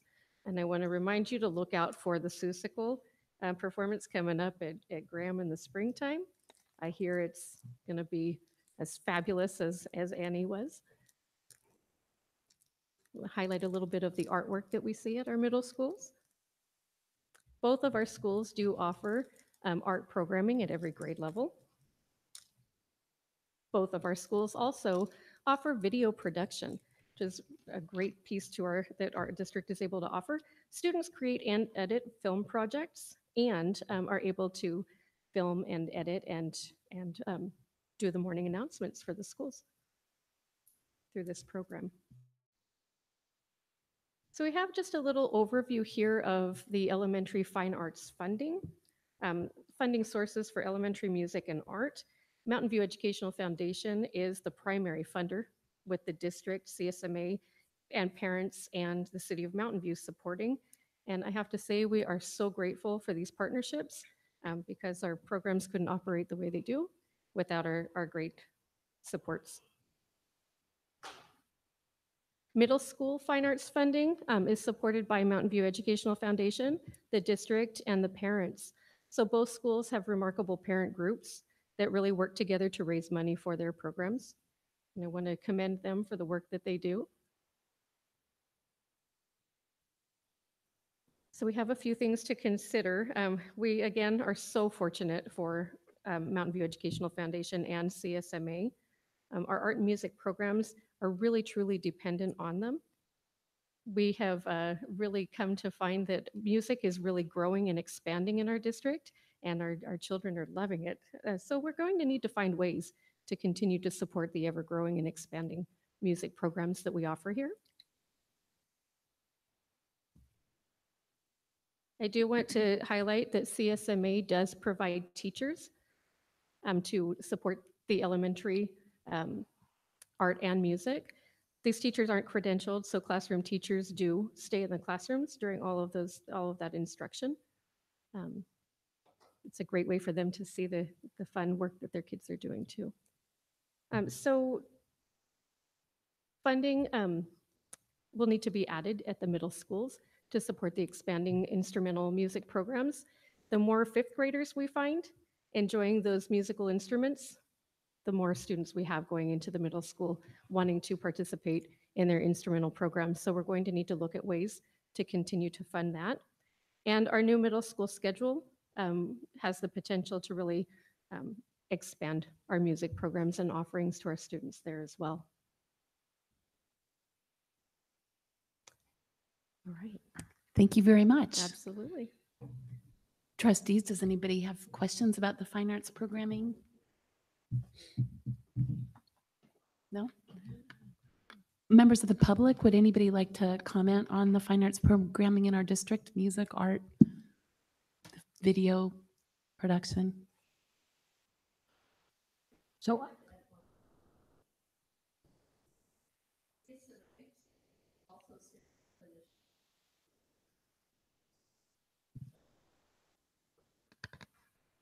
Thank you. So I have a comment, and I guess I do have a question. When you said add funding to the middle schools to support expanding instrumental music program, I don't know what that means. What does add funding? Or is it from the district budget, from donations? What is? It means that we're going to need to look at ways, look for ways to be able to increase the number of instruments that we have available, perhaps hire additional music teachers if the need for additional offerings happens to be there because of demands from student interest. So we're going to need to be able to look at that as we continue to work toward expanding our music programs. I guess what I'm asking is our district committed to adding district funds to expand the music program? Yes, we look to expand electives. We'll be looking at all the different offerings. And so if, after looking at what each student interest is, if music is our theater or visual performing arts is one of the ones that have to be offered, then yes, we will be committed to supporting it. And I also want to add that MVEF is actually doing a funding need this year, specifically for instruments, which ties into what is expected to be an increase in the number of students who are in the visual and performing arts. Okay, good. And I have a comment also. So I mentioned once in a while, I'll put it in my board update, that I'm a representative to the county committee called Artspiration. And it's the visual and performing arts group for, all the county schools. And we have just completed a strategic plan, and it's going to be rolled out, within the next couple weeks or months. But I've learned a lot about what's offered in different school districts around the county through this process. And some districts are not able to offer very much because of tight funding. And some districts make it a priority, like Alum Rock. And what I would like to do is send our committee and our committee chair the PowerPoint you just gave to us, because I feel very proud. You know, I talk about our program when I go to those meetings, but this is very, you know, everything all together, organized, and I would like to be able to share it if that's all right with you. Okay, good. I actually also had a question. In the beginning of the presentation, you mentioned that the state standards are being revised and there's going to be a new framework about a year from now. Do we have any sense of whether there will be any material differences from the programming that we're offering now? Or is it all just kind of unknown at this point? I apologize completely. Can you repeat your question? Right. It's the presentation said that the state standards are currently being revised and there's a new framework expected in January 2019. And I'm just wondering if we have any idea what will be included in that new framework that we aren't already doing now. I wish I could give you some great, fabulous details on that. What I will say is there will be some changes. There are some additions with new technology coming into play that will come into effect with our new standards. But the framework is not even open for, you know, a draft review that I could really share very many details with you about yet. Can I tell you one thing that's coming, and I keep, you know, I bring it up in our meetings sometime. It's the idea of integration. So integrating art into traditional academic subjects. And what does that mean? What does it look like? That's something that's coming. Well, just a comment, and I know I sound like a broken record sometimes, but I am super grateful to the arts and music programming at our schools. My son resisted taking music in 5th grade, and I said, you got to try it. And he will be graduating in May as a jazz voice major and with performing arts minor. So, and he was a star at Graham Middle School in 2 of the musicals, or 3. No, I'm just really grateful. I think it's added a richness to his life and my family's lives. And I know that's true for all of the many other students, many other students that participate in the programming in this district. I feel super grateful to live in this district and that we're able to offer this to our children. My 5th grader is going to love the music program when he gets there next year. Thank you. All right, thank you. So now we have the middle school scheduled task force recommendation on the agenda. Dr. Rudolph. All right, let's wrap this up. So I'm here to talk about the middle school schedule task force. Let me explain how this process works. The task force, a couple members who are in here today, have been working for almost 2 years on this particular initiative. They made a recommendation to me, as well as cabinet and as well as the middle school administrators. And so I will be conveying all of those thoughts to you. Before I get started, though, I do want to publicly thank the members of the task force for spending their hard time working on this. I know that at times it was a little tenuous, and that there were times when they were arguing about their thoughts because they were very passionate about what they cared for. And it's not an easy task to look at this, but I really am grateful for the teachers, the staff, the administrators that were a part of it, and also to Ms. Bauer and her team for seeing this through, even though she's not here today.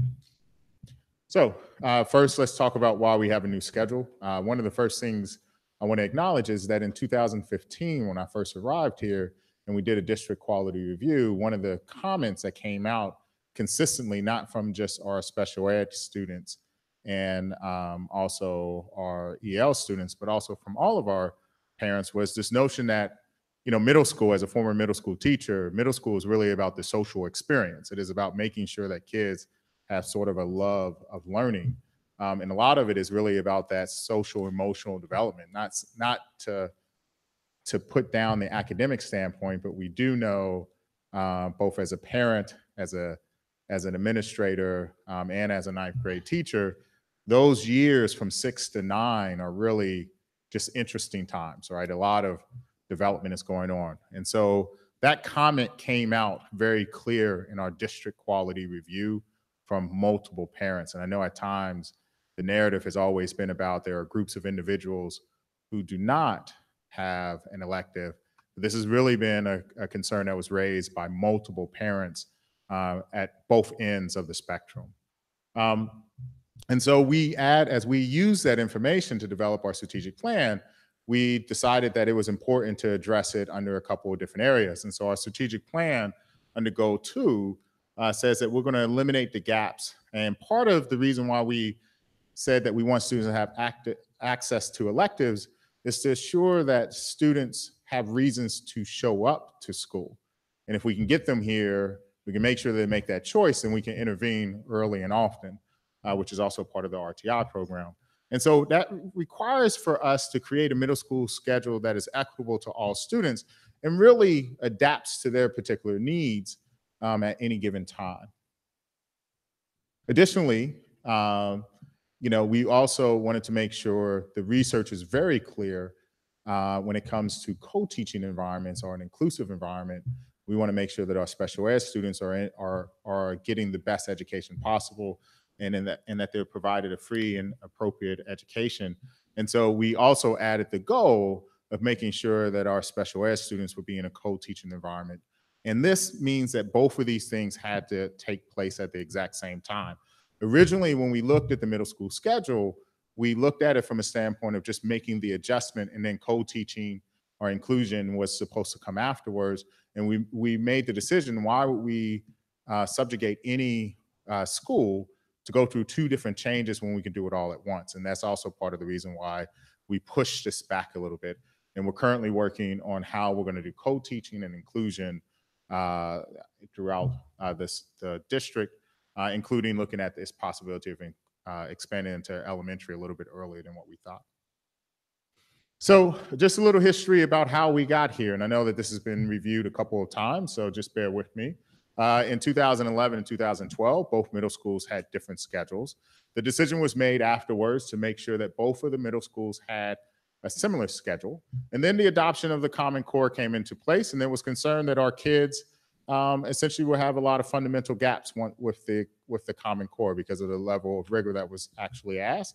And so with math being one of the gateways to assure that kids do not meet the A through G requirements, we wanted to make sure that we provided the appropriate supports for that. And so we made the decision as an organization in 2014-15 to double block math class as a stopgap measure to allow our kids to sort of catch up, because unlike our younger kids who are going to start going through the Common Core, our older kids who are exiting out are being held to standards that they have never seen before. And so there's some differences there. So we want to make sure that they were ready. In 2016-17, when we went with Teach to One, we decided that we would keep the process going of double block because of the amount of time that was needed.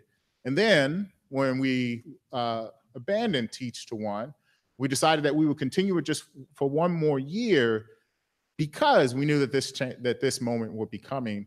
And it made absolutely no sense to send the schools through some type of change over a couple course of years. So that is sort of takes us why we've had double block math classes for quite some time. So what we know currently is that all of our students actually have a double block class. This has been it's been reported a couple times, but I'll just go through it. But what's really interesting is that 244 of our students are English language learners. Of those, 188 of them are qualified for both EL and special ed out of the 192, which means that those students do not have an elective. There's actually I think, Kathy, I think your husband's back there. He's like peeking through the window, so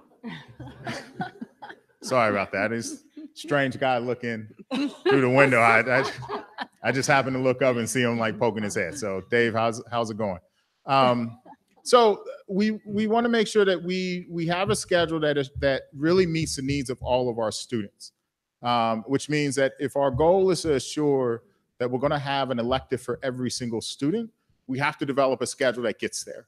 And that was sort of our charge when we developed the strategic plan. And how we do that looks a little bit different over the years. And you're going to see a couple of examples that have sort of been vetted. And then obviously the example, the 8 cascading period, which was sort of adaptation that came after the first 2 came out.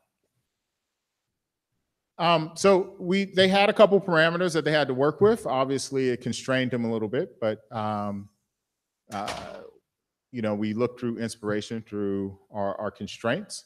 And so we know that English language learners must have English language development classes in order to assure that we do not send them to the high school district as long-term ELs.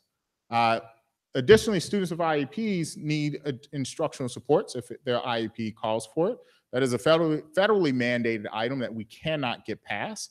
So we want to make sure that we've done this. And I need to point out that there have been several opinions that have come out from the Office of Civil Rights that talk about, even though school districts are obligated to meet the IEP standards, it still does not justify them the opportunity to exclude them from other activities like electives. And so while we were found in compliance, we had an OCR complaint before, we still want to make sure that we meet those the requirements. I believe that OCR complaint was 2014? 14? Thanks. And so, but we also needed to understand that as we went through this, we wanted to make sure that our math period was not compromised to the point where we felt like we couldn't get through the materials. And so our curriculum actually calls for it to be around 60 something minutes. And so we want to make sure 47 minutes just isn't an adequate amount of time to cover math class. But to be honest, 90 minutes is really a stretch. And so we have to balance the two, right? What's sort of the happy medium. And I can tell you as a high school, middle school, and elementary principal, elementary 47 minutes, 40 minutes is probably a little bit too long depending on the grades, but it's right around the sweet spot. 60 minutes is typically where you hit the sweet spot. 90 minutes is really a stretch for high schoolers, but they can make it through. And we all know that in college, 90 to an hour depends. Even our own attention span starts to wane after 90 minutes. So we needed to be real sensitive of that. But we also wanted to make sure that we continued acceleration in math. We do have a group of students who are performing at a very high level for math, and we want to make sure that they continue to get that. And there are some kids that really enjoy math, and there's nothing wrong with that, just like there are some kids that really enjoy theater. And so we need to balance that. But we also need to be cognizant that it's not just the kids who want acceleration, it's also the kids who could use a sort of a pull or a push, or kids who need some remediation. So we wanted to be sensitive of that. But the real driver was every kid must have a choice elective. We wanted kids to be able, you come to middle school, you have the ability to choose all these classes, you should have the ability to choose some type of elective. And I know I've heard extensively from several board members about the choices that their kids had to make between choosing a foreign language or choosing a music program because of the schedule constraints. And so we want to create a system that allows for that to happen. It's kind of interesting. PE is very set that it has to have a certain number of minutes. That is pretty much a prescribed one. So that actually is what drove the process as we looked at the minutes, because if every class is treated equally, PE has to meet the state requirement. And then at the end of the day, we wanted to make sure that whatever decision we made was the best for students. And that's really, I know we've heard a lot from both sides of the account, but at the end of the day, it's really about the 1,500 kids who run around our middle schools all the time. It's what's in their best interest. And we know that depending on the kid, that need is a little bit different. Okay, so the first thing we did was thought exchange. And again, this is a rehash of some previous presentations. And so we asked parents and we asked students. And I want to point out why it's important that we actually ask students. One of the things that came out of our district quality review is that we needed to find more ways for our students to provide voice in our school district. And that's one thing that we often forget about, is they are really the individuals who go through. And so we wanted to make sure by utilizing Thought Exchange, which is a survey system, that they would be able to say what their thoughts were. And of course, when we look at some of their results, some of them, you know, they want more break times, they want home ec so that they can do Master Chef. And that's great, but it doesn't necessarily mean that that's what we have to do. As a parent, I hear a lot of things that my daughters love. Doesn't mean that it's exactly what they need. And so we have to balance that. And then another question came up was, what are the important things that we need to consider as we adjust the schedule? And then what additional questions or additional thoughts do you have for us at the time? So those were the 3 questions that we asked. And so here is sort of the participation number. Staff and parents, 427 parents staff and parents participated. Most of them coming from Graham, about 58 to 38%. Our English language learner population continues to be the group that we have to find other ways to do outreach with, and that's a ongoing issue. And we'll talk about that coming up in our climate surveys about barriers to engagement. And then you can see which grade levels actually participate. Now, I do want to add that in the second phase of the Thought Exchange, we actually added 5th grade parents because we realized that 8th graders are heading out the door, and we thought that their opinion was really valuable. At the same time, there were 5th graders parents who are coming in and who have expectations for middle schools. And so we wanted to get their thoughts, and they came in at the last part. So they didn't get the chance to write their thoughts in, but they were able to assign stars that say what they felt was important. And that's how sort of the process goes. And then we also asked our students, and you can see almost all of our students took the test or took the survey. And Graham just happens to be the larger site, which is why it has a larger participation rate. Okay, so what did we find out? Parents are very interested in STEM or STEAM, coding and programming, robotics and engineering as electives that we offer. They also are concerned about foreign language and want to make sure that we offer foreign languages. And then also the fine and performing arts, or the visual and performing arts, so music, performing arts, creative writing. Students, on the other hand, were concerned about baking, cooking. They wanted free periods and athletic and sport programs. And of course, I like the one, no more mouths in PE. I actually used to love doing the mouth, but I guess they don't like the presidential award that comes. All right, so what are the things that we wanted to consider? So one of the big things, and we received some emails about this too, is the possibility of a later start time. We are going to look into that. The problem, it was not a parameter of this task force, and so it's also a reason why we didn't make a recommendation to change the start time. One of the things that we have to look at is the cost ramifications of moving the start time back.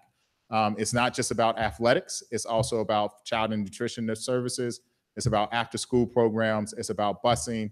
And so we didn't take that into account, and we didn't know that was going to be a concern that was raised, but we will look at this over the course of the year. One of the benefits of the recommendation that I have today is that we can look at what a later start does on a Monday, even though the classes aren't the same, because there is a difference there. And it comes after the weekend, right? So do we see some type of change? There's also this, from adults, this question of balance and about 2 electives. And then again, providing a variety of them. Students, actually, parents and students both agree that students would like to wake up later and sleep a little bit more. And if you were in my household, the easiest way to sleep more is to go to bed earlier. It's a simple formula, but for kids, that's a little bit harder. But it's interesting that the kids actually prefer a single math period. Now, I need to say that that's probably, when you think of it in aggregate, you're looking at kids the general body, right? There are a group of kids, I don't want to discount, there are a group of kids who like double block math, right? And so I don't want this to feel like a referendum on double block math, but there are kids who do appreciate that. Just like there are kids who appreciate the theaters or who appreciate PE, right? And so we need to take that into consideration. But overwhelmingly, the students said 1 period of math, and then they also asked for 2 electives. And then, of course, along with a later start time, they would like more breaks, lunch, breaks, longer passing times, just time to just be a kid. And then the final thing was, what additional thoughts? So lockers is something that came up. It was as I understand, and we talked about this before, the middle schools had lockers and the lockers were taken out for safety concerns. It wasn't planned for in our bond project. We're going to explore the opportunity of trying to bring lockers back. We do realize that even though we provide kids with Chromebooks, not everyone is migrated over to utilizing Google Classroom to its fullest, which could help reduce some of the consumables that they take home. But we do need to be cognizant that kids are carrying heavy book bags around, and there is an impact on that. And Trustee Gutierrez Jr. brought his daughter's book bag the last time to show us how heavy it is. But that did come up as a concern. Parents also wanted a little bit more communication about the survey. And then what's interesting is, so shorter lunch lines for kids, and they don't like split lunch periods. But parents also brought up hiring and retaining quality teachers, which is also a goal. It's goal 3 of our strategic plan, which is retention of teachers. So it's an interesting consideration that came up. Okay, we also went out and we asked staff their feedback. So we did a different survey for staff. And we had 31 staff members respond from Graham and 17 respond from Crittenden. And so they were responding to the initial 2 proposals that were put in front. And so the themes that emerge is whether or not students can have a choice elective if they have a 7-period schedule, which I'll go over in a second. Can English language learners and students with disabilities have ELD support and an elective in the 7-period schedule? The numbers of days per week that students are with students in an 8-period schedule, which I'll talk about in a second. And then obviously the length of periods in an 8-period block schedule. Okay, so let's jump into what our initial proposals were. The first one was a 48-minute period, which allowed, and you can see there are 4 different types of students. So we wanted to make sure that every single student was accounted for, including our student 4 is the litmus test of whether or not every single kid can actually get an elective. And as you can see here, we get really creative. You have to do ELA with co-teaching, math with co-teaching, and then you have an elective and you have an RTI period. So it did meet it, but it gets really creative in terms of how we have to approach it. And it makes a lot of different assumptions, right? So it has the same number of periods, it has less disruption, it gives every kid a choice. Everyone understands the system. There's equity to all curriculums, and there's more variety in elective choice. The problem here is that you now reduce the time in math class. And if you look at this schedule again, you're only gaining 1 minute on that instructional period. So we reduce the number of math classes that we have. And then an English language learner who also has an IEP will not be able to have an instructional support period. And so at times that class could be mandated by the IEP. And so we want to make sure that class exists. And so one of the things that we considered is using the RTI block for extra math time for students or for an instructional period. Then we also had the block schedule, which is an A-day, B-day, it fluctuates throughout the week. And so essentially the easiest way of thinking about it is 3 and 2, and it always alternates, right? So a kid will be in a class Monday, Wednesday, Friday, and then it goes Tuesdays and Thursdays. And these classes are a lot longer. They're about 90 minutes, but you don't see all of your teachers all the time. And that became one of the concerns. So it does bring the minutes up for classes, the 87, and that's where the concern was raised about currently our math teachers teach close to 90 minutes. But the rest of our staff teaches a shorter period. And so we would have to do extensive training on making sure that teachers understand how to work through the block period. And then the other concerns that were raised were about the number of contacts that a teacher has with a student. In some cases, it could be 2. In some weeks, it could be even less than that, depending on if we have a conference day or if we have a holiday. That could impact the number of times that you see. And kids are pretty resilient, so we believe that they would have been able to follow the schedule. I think it would have been harder on the adults. As someone who's lived through this type of schedule before, it's always the kids who were telling me which period we were in or which day they would show back up. But some of the benefits that we had was that they would only have 4 classes a day, which means that that's the homework that they had. So it feels a little bit more like college. Whereas, as I keep telling my daughters who are about to go, sometimes you go to a class and you won't be back until Wednesday, which gives you a little bit more time to do your homework, as opposed to having to do it every single day. And so it would address a little bit of what that book bag need is. But the contacts is really a bigger thing. And then one of the things we notice is that if, and I'm not trying to preempt what we're going to discuss with the union, but if we go to 8 periods, we do have to consider the possibility of adding 2 prep periods for teachers, which is going to increase the cost. All right. And then after getting feedback from staff and from the board, the task force went back to the drawing board and created what is called the 8-period cascading schedule. And so this cascading schedule, essentially the easiest way to think of it is kids will go to 6 periods a day and 2 periods would always disappear. Monday, they will go see all of their teachers. And so let's look at how this happens. So you see they have the 8 classes. They go to 6 classes a day. 1 morning class and 1 afternoon class will be dropped. 8 classes will meet on the late start day to make sure that at the start of the week, every teacher can remind the kids of what they need to do and say, here are the things that are important to you, which is a very important consideration. Teachers, and this was an important compromise that the task force made, is that they wanted to increase the number of contacts, which means that teachers will see students 4 times a week every single week, except for our short weeks where we have holidays. And then class periods are 58 minutes 4 days a week and 32 minutes on the late start day. And so here are some examples of what this looks like. And so what we did was we show over the next couple of slides which periods get dropped over the course of a week. And then this is sort of, again, this shows you every kid will go. Now, here's the most important part with the 8-period schedule. This actually provides us with the opportunity to do a couple of things. It provides us, there are some kids who it is possible that they could end up with 3 electives. I mean, that's a possibility under this system, right? Depending on what they respond. If you consider certain response to instruction classes as, a extension of what they are already doing, like a creative writing or something else, newspaper, right? So it's possible that you can consider that as the 3rd elective, but in some cases, kids will get 2 electives.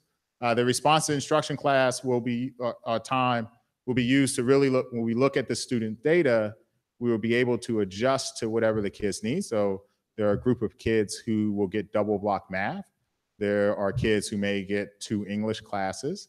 There are kids who may have an instructional support class in there. There are kids who will get the ELD. So you can see that RTI would be driven by what the data says the kids needs, and it will be a conversation that both parents and the school have to discuss what is the biggest bang for your buck in order to support this kid to meet their goals. But in order to accomplish this and I'm gonna look at student 3 and 4, we would still have to do co-teaching to make this a possibility. And you can see you have the support class ELD, but the most important one is under period 3, every kid has their elective. And so this takes us through the different scenarios, what day 2 would look like, what day 3 would look like, day 4. So this is just, again, it's just to show how the classes drop. Okay, so what are the pros of this? All students have the choice elective. All students have the support they need. It provides 2 prep periods that are necessary for co-teaching. We can't ask a co-teacher to prep or to work with teachers if they don't. And I used to do co-teaching or inclusion, as we would call it. I used to do it. And so it benefited Karen Malone and I to sit down and plan together on how we were going to tackle. We had what was called the SOL, which stands for Standards of Learning, that our class was tested on in the high school. So we had to make sure that we planned effectively all the time. So we need to make sure that those teachers have the opportunity to sit down and plan. Teachers see their students 4 days each week. Students can have an additional math block during the response to instruction time. And the period length is long enough for deeper learning, but not long enough to cause fatigue. And then the cons is that it increases the need for staffing. Obviously, we want to make sure that we are spending within our means, but we will be spending more money if we implement this. It will require students, teachers to adjust to a new schedule. It will take some time to learn. And then there are fewer instructional minutes per class, but fewer instructional minutes doesn't necessarily mean that the quality of instruction dissipates. It just simply means that there's less time. And I joked earlier today as I was preparing for the presentation, taking twice as long to drive to LA doesn't mean that my experience was better. It just means it took me twice as long to get there, right? And so 6 hours is 6 hours versus 12 hours. But it is fewer minutes, right? And so we need to keep that into consideration. And I know that we've seen comments that are concerned about how math instruction will take place. And then again, having short periods on Wednesday creates an inconsistency for lesson planning, which is also why one of the recommendations was we move it to Monday. Okay, so the team met on 12/4 and 12/11 to do a final review. The 8-period cascading schedule was shared with both middle school staff Wednesday, December 6th, and then we reviewed the schedule with cabinet on December 11th. And so now, with much fanfare, let me tell you how it all shaked out. The task force overwhelmingly said that they liked the 8-period cascading schedule.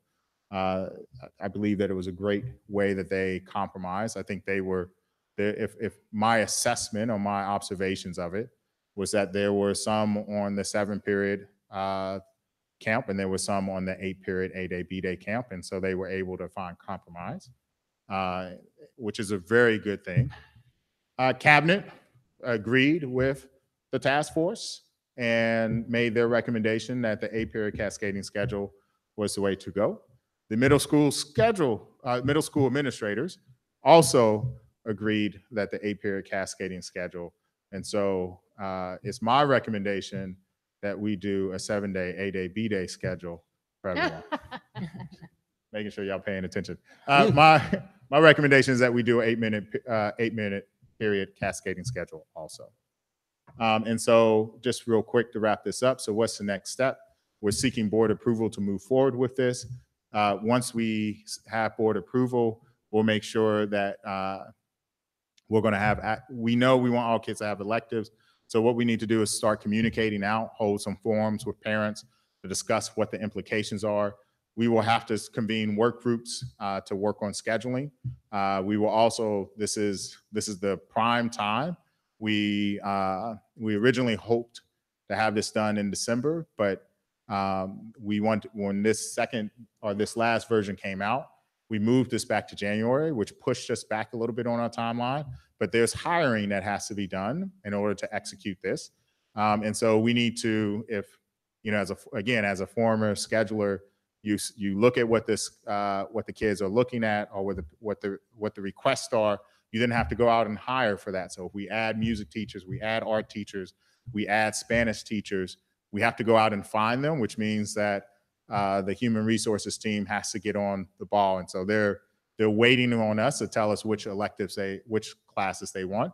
And what I will say with our HR team is that when they know a vacancy early enough, they do an outstanding job of hiring the teacher. And so we've never, over the last 2 years that I've been here, we've always had a 100% hire rate.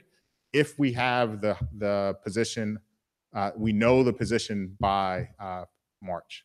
So we track that data. It's the positions that open up afterwards that often get to us. We need to work with the math departments to determine which kids will get into what classes and how that decision is going to be made. There's also the possibility, for years, certain parents have asked us about the possibility of creating what is called a 7.1. I know the nomenclature is kind of odd. So 6.0, 6.1, 6.2. And so using this schedule will actually allow us to create a 6.1 and a 7.1, which essentially means that we can move more kids into a faster paced class, but we can always look at how they're performing and adjust up and down, right? And so one of the reason why this came up is that certain parents, their kid gets into 6.0 and they say, my kid is really bored and really wants to move faster, but they don't want them in 6.2. And so they actually wait a year before they get into 7.1. And so we will now have the opportunity to create what is a 6.1 so that kids can move into that process. But we need to look at the data and determine how that's going to happen. Again, the electives and staffing needs. And the last thing is that we need to make sure with 8 periods that our teachers are not overburdened. And so, one of the things that we're going to be bringing to the table is the discussion about the extra prep period and what that looks like and how we make sure that our special ed teachers who are now going to be doing co-teachings are supported, but also our teachers who are picking up an extra period that they're supported so they have enough time. And that is it. Thank you. Do any of the trustees have questions for Dr. Rudolph? I have comments. Okay. Let's go to the members of the public first. I have one card from Alex Kleiber. And if anybody else wants to, thank you for submitting your card. If there's anybody else that has a speaker card that would like to speak, please fill out a speaker card. They're on that table and bring them up here. And you'll be limited to 3 minutes on your comments. So thank you for coming this evening. Public speaking. All right. My name is Alex Kleiber. I have kids in Crittenton and in Stevenson. And I'm here because I would like to urge the board to actually, no offense, reject the proposed changes to the schedule. Fundamentally, I think the proposal basically Can you speak requires... into the microphone? I'm sorry. Fundamentally, the proposal requires that we teach the unchanged Common Core curriculum in 10% less time. To make room for the extra elective, and I don't think that's a good trade-off.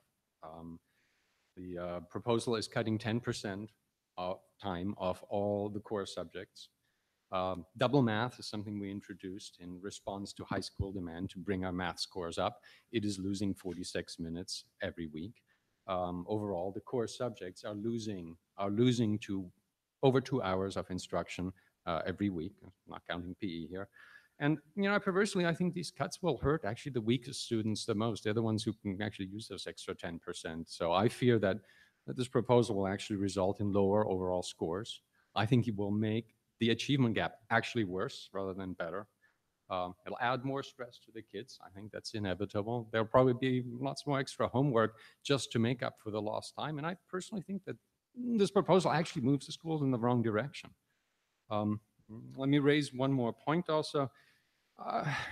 Does the voting public actually want this change? I mean, sure, you've mentioned you've had a survey last year, but that survey only asked about the ups, what people want. It couldn't talk about at the time what the downsides and the trade-offs were. And you may not know because you're immersed in all this, but the majority of parents is not aware that you're actually planning to cut instruction of core subjects by 10%. They don't know. And, math, English, science, a lot of Bay Area parents care about this stuff. And I fear if you do this, without more really open and forthright consultation with the public, you face a possible serious backlash from the public. And that's not good for the schools, and it's not good for the image of the board either. So if I might propose an alternative, if you want to do something in the short term, you could allow students to parents to trade double math for an extra elective, nobody will get mad at you. It's an option. You're not forcing this upon everybody. It'll give you an extra year to find out and to discuss with parents what they really think about this plan now that the trade-offs and the downsides, 10% less instruction in core subjects, is actually known. And this is also not to be neglected. It will give the board some actual hard data on what choices parents made when they are actually faced with a trade-off. Will you trade double math for an extra elective? And again, this is not just about double math. It's, I think, about all the core subjects. So I find, if I may continue a few more seconds, I think this is a safer approach overall.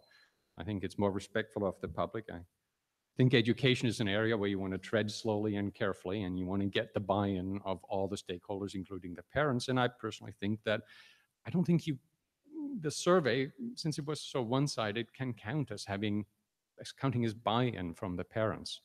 So I would urge the board to work this manner openly, thoughtfully, and in consultation with the parents. Thank you, Mr. Kleiber. Thank you. Anya Bertillier. Hello, my name is Agnès Bertillier. I have 3 children in the district, one in 8th grade at Graham, one in 6th grade at Graham, and one in 3rd grade at Mistral. So I both have experience of what middle school is like right now and hopes on what it can be when my daughter finally reaches it. As the parents of students who carried the EL and special ed labels through part of their school years, I have been following this issue closely for several years now. And I'm really glad to see this moving forward. We just heard about how helpful electives, including the arts, are in the path of students throughout their middle school, high school, and eventually college career. So seeing this addressed to make sure those options to explore extra subjects are open to all students, how critical it is. I followed the different proposals of the committee, the task force, for the past few months, and I haven't looked at the feedback. I'm not very, looking at the cons, I'm not very worried about the complexity of the new schedule proposed. First, because I grew up in a school system where we changed subjects every day. We had 9 to 11 subjects in middle school. We could all figure it out. The district, the schools, the middle schools already provide varied orientation for students. They have printed out schedules at the beginning of the year that details every possible combination of every possible day, minimum, block, non-block. And frankly, the information is available in PowerSchool for parents, but my kids have it figured out. I don't, but they tell me when I need to know.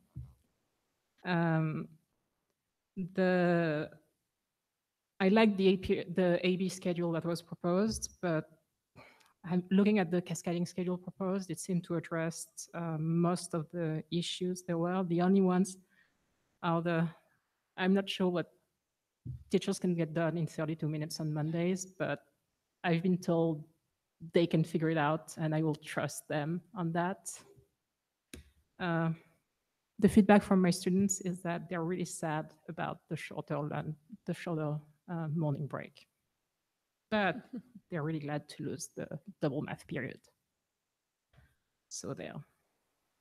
I'd like to thank the district for taking into account the feedback of the community through the district quality survey on the issues with the lack of elective for English language learners and students with IEPs. And I'm looking forward to seeing the meaningful investment of time and support to both students and teachers go on as this gets implemented. And I would like to look forward to this for the specific issue of the period of response to intervention, that there is clear communication to parents on what plans are being developed, what options will be available, and how students will be assigned to those. The old time of the extra math and language arts pre-double math period was a bit opaque at the time, and parents were not super happy about that. Thank you. Next year is going to be exciting.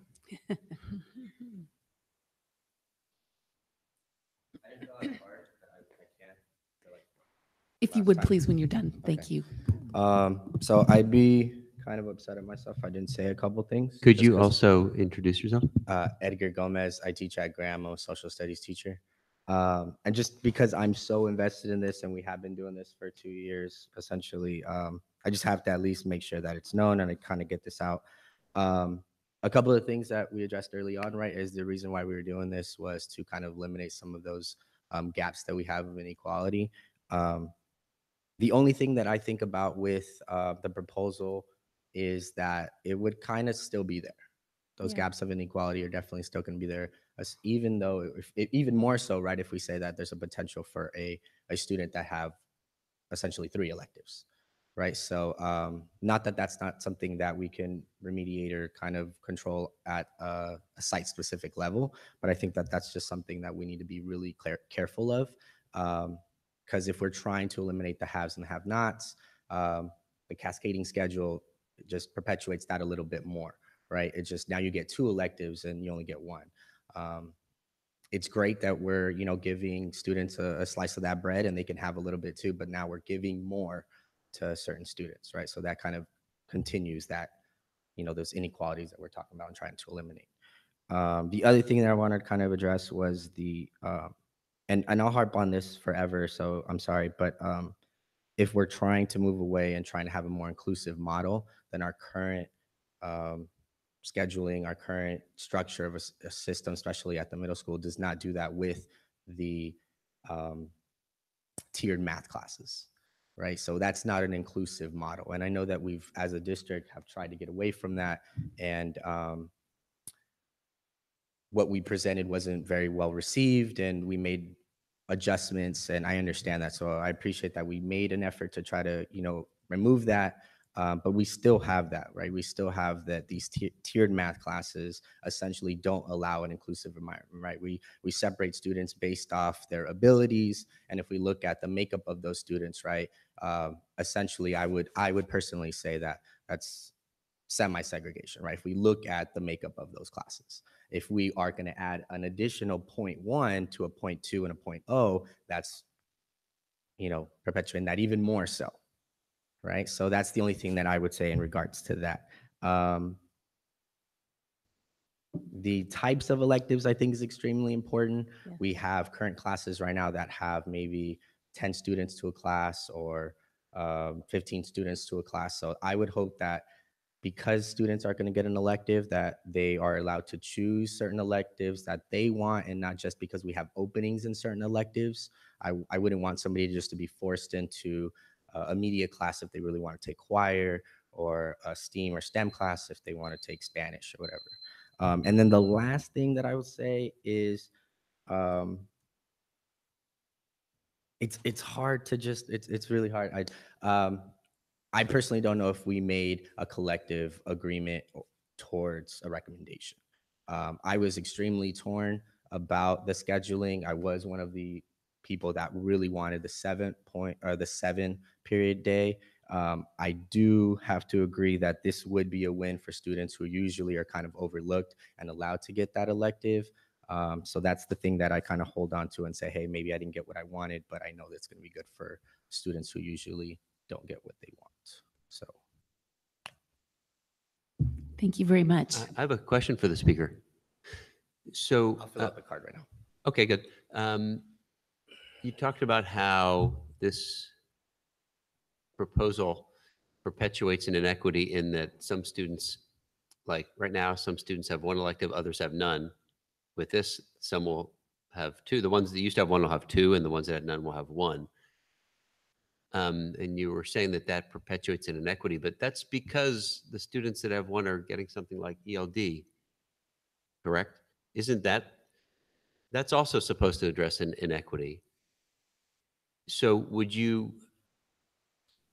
if you had the power to do so, would you cancel ELD so that it could be equal across? Because the students with 2 electives, they're not getting ELD. That's an inequity, but it's meant to help the students. So I wouldn't classify that as an inequity. I think that's a support that we give them. That's something that we provide for them that they need. Certain students don't need other materials, services, or whatever. So we provide them what they need.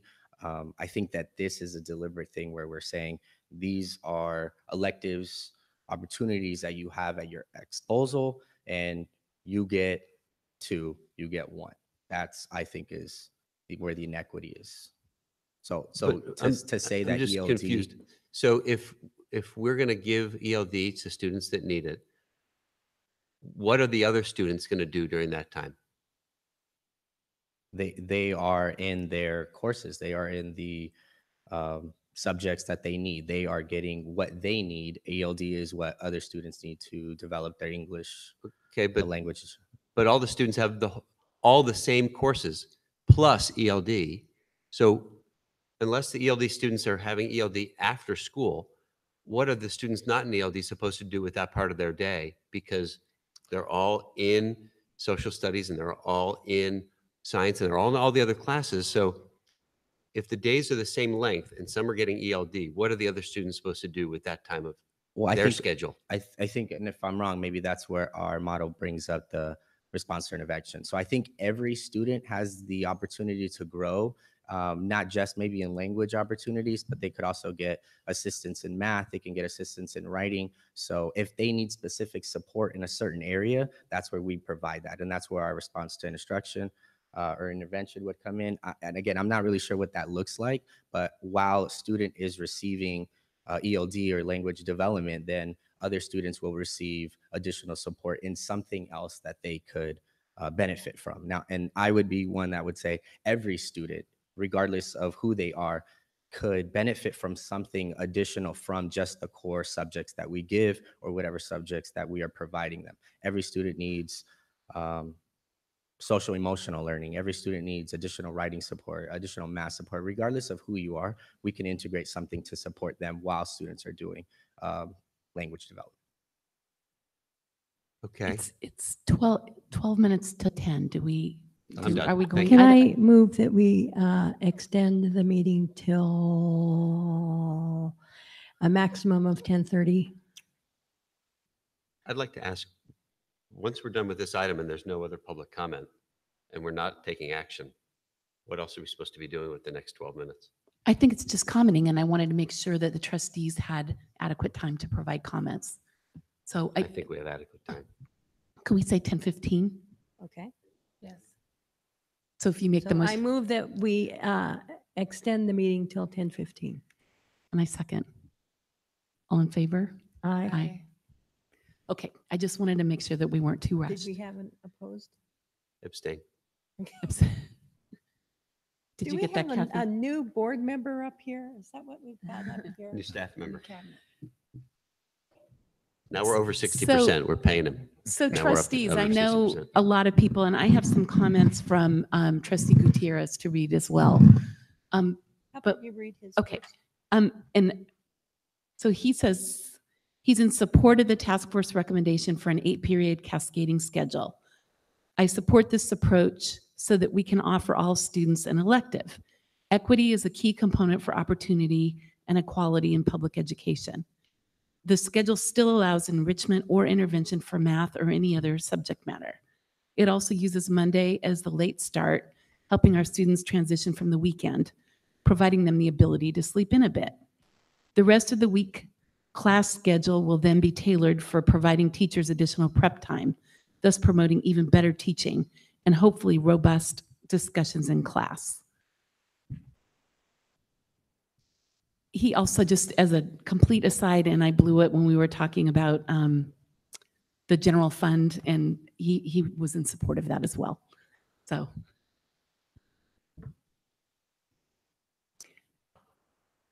Trustee Wheeler? Sure, I'll make my comments. So I'm somebody who believes in tiered math. So love me or hate me, I believe in tiered math.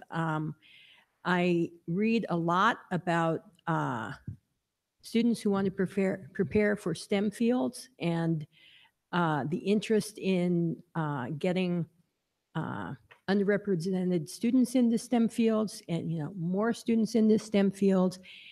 Every recommendation I read about preparing students for STEM fields has them taking algebra in 7th grade. and then geometry in 8th grade and moving up. So, you know, you can take algebra in 8th grade and still make it. But I'll tell you that the students that are going to the top tier engineering and math programs are the ones who are taking algebra in 7th grade. Now, whether that's equitable or not,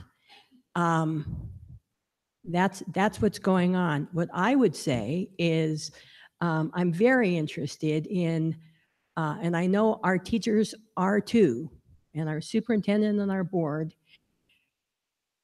let's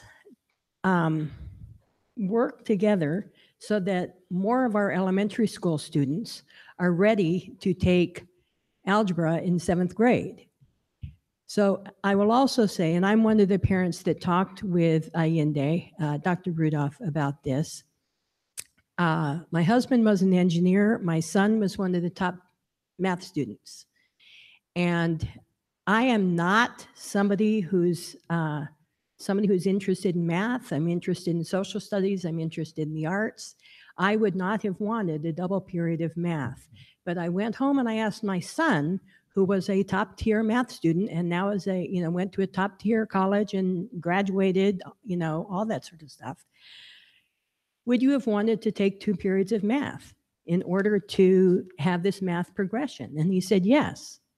And I've talked with other people who like math, engineers who like math, and they tell me math was their favorite period of the day. Gall darn it, they'd love to have 2 periods of math. That's not me. But one thing that helped me understand this whole thing is phrasing it in the terms of RTI. So it's not so much everybody gets a different elective. To an extent, your second period of math is your second elective. That's not something I would choose, as a person. It's something my son would choose. It's something my husband would choose. Other people in this audience, if you're engineers or you're married to an engineer, that's probably what you'd like too. There's other people who would want, another period of drama or another period of art, or, I'm somebody who'd love it if we did some of those wood shop and, those types of things. But I think this is a good solution for a lot of issues. It's not perfect. One of the things I always think about is Kathy Bauer, when she's often making her presentations, is you're not going to make everybody happy. Right. And that's true. You're not going to make everybody happy. I think this is a good solution and it's creative. One of the things I talked about when we first started talking about this, because we've had many school board meetings about this, is being able to have schedules that weren't so stressful on kids. So, and a way you have schedules that aren't so stressful is to not have all of their classes and all of their homework every single day.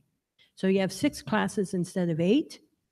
So you don't have homework for 8 classes every day. You've got it for 6.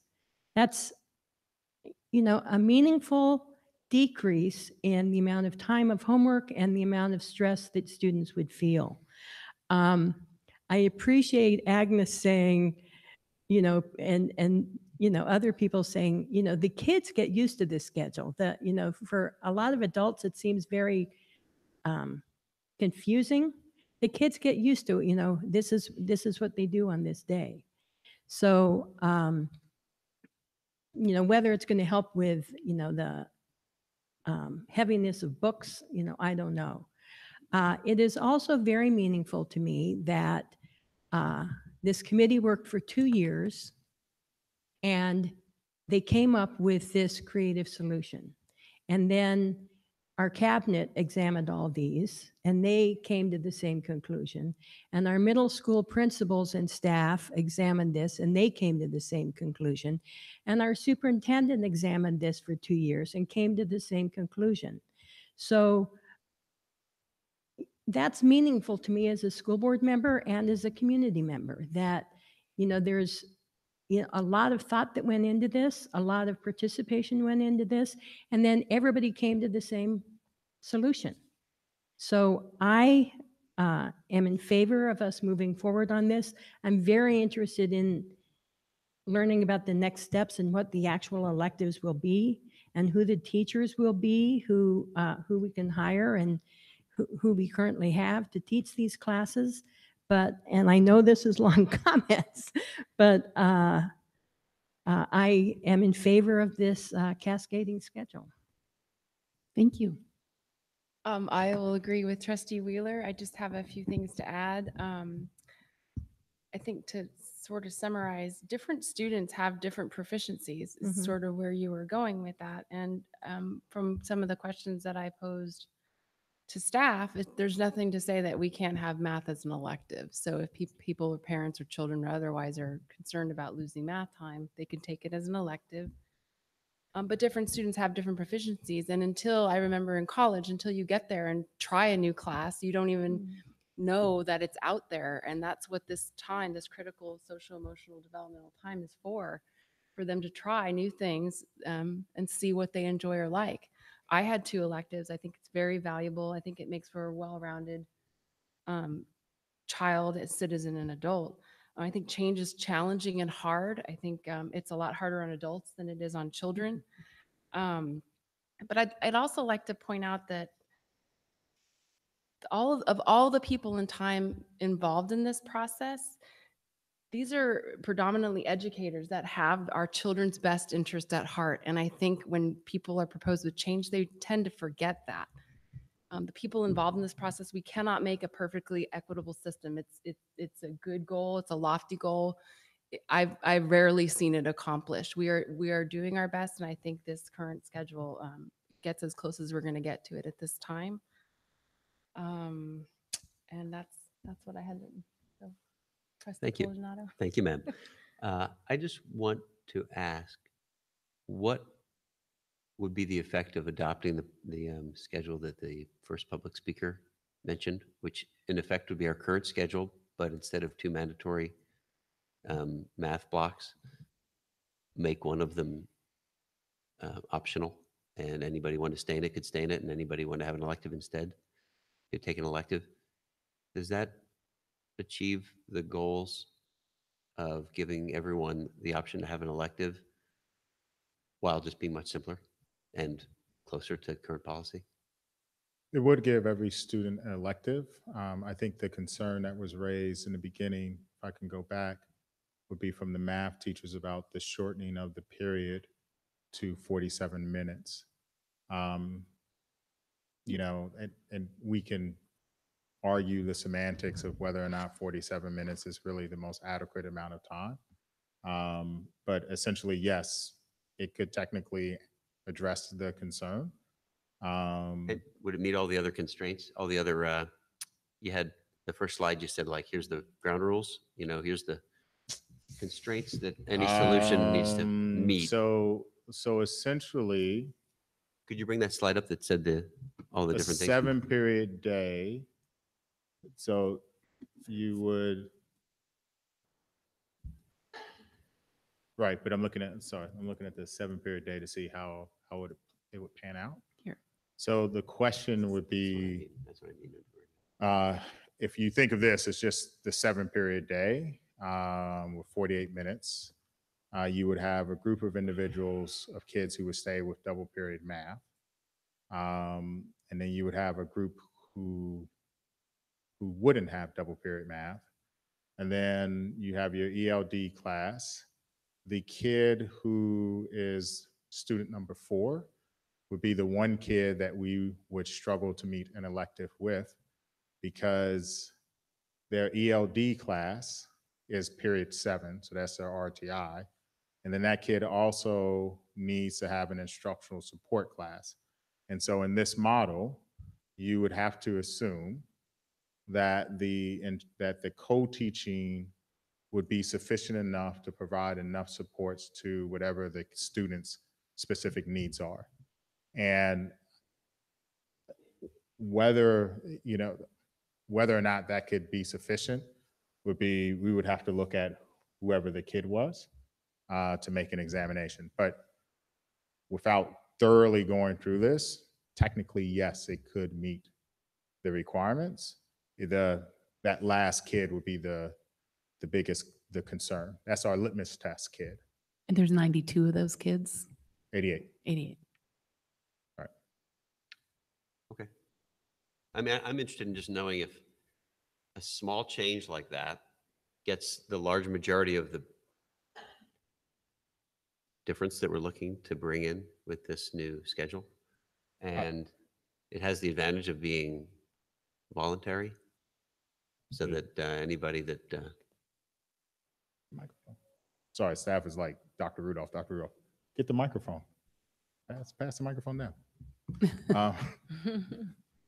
I think to your point, I would want to do a couple things. The first one is I would want to talk with the special education staff to understand the impact that it would have not to have the instructional support class.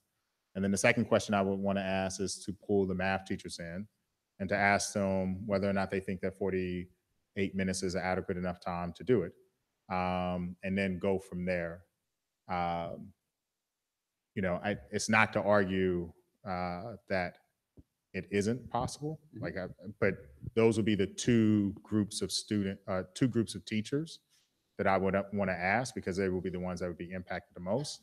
But again, to answer your general question, technically, yes, it would meet the requirement. Okay.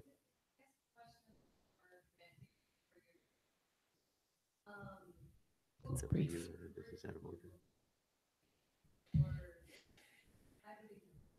Right. No.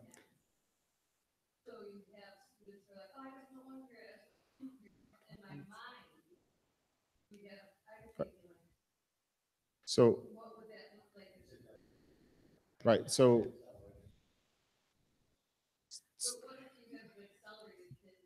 I think Dr. Rudolph has the point. yeah.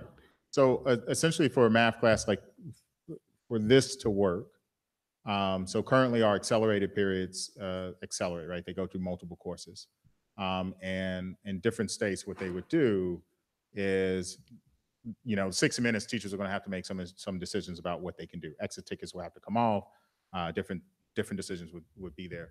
And in some cases, you would have to forego teaching the grade level curriculum and would have to then focus on the algebra or the geometry. And you would have to tell parents up front that they would need to understand that their kid is still going to be assessed on the state test, which is a 7th grade test. Now, I, as one of those accelerated students, went through a system like that. And obviously the 8th grade math test that you're going to give me when I'm taking geometry is just a walk in the park, right? It's just, I'm going to be able to master it. Otherwise, I wouldn't be in that geometry class. But that is a big adjustment for our staff to take into account. And so that is one of the things. We would have to make some adjustments to math. But again, at the end of the day, the front user is the math teacher of the curriculum, right? And so those would be the individuals that I have. I will say though, is there some fluff that is built into the Common Core, the Eureka curriculum? Of course there is. Are there things that we could get rid of? Yes, that is possible. Does that mean that it's the right decision? That one I wouldn't know, because I wasn't a math teacher. I taught history in Virginia. A little while Wait, yeah, I'm sorry, this is for the board. Yeah. Did you have any further comments, Trustee Caldonado? No, madam. Okay, I had a few that I'd Sure. like to share. I also am in support of the 8-period cascading schedule.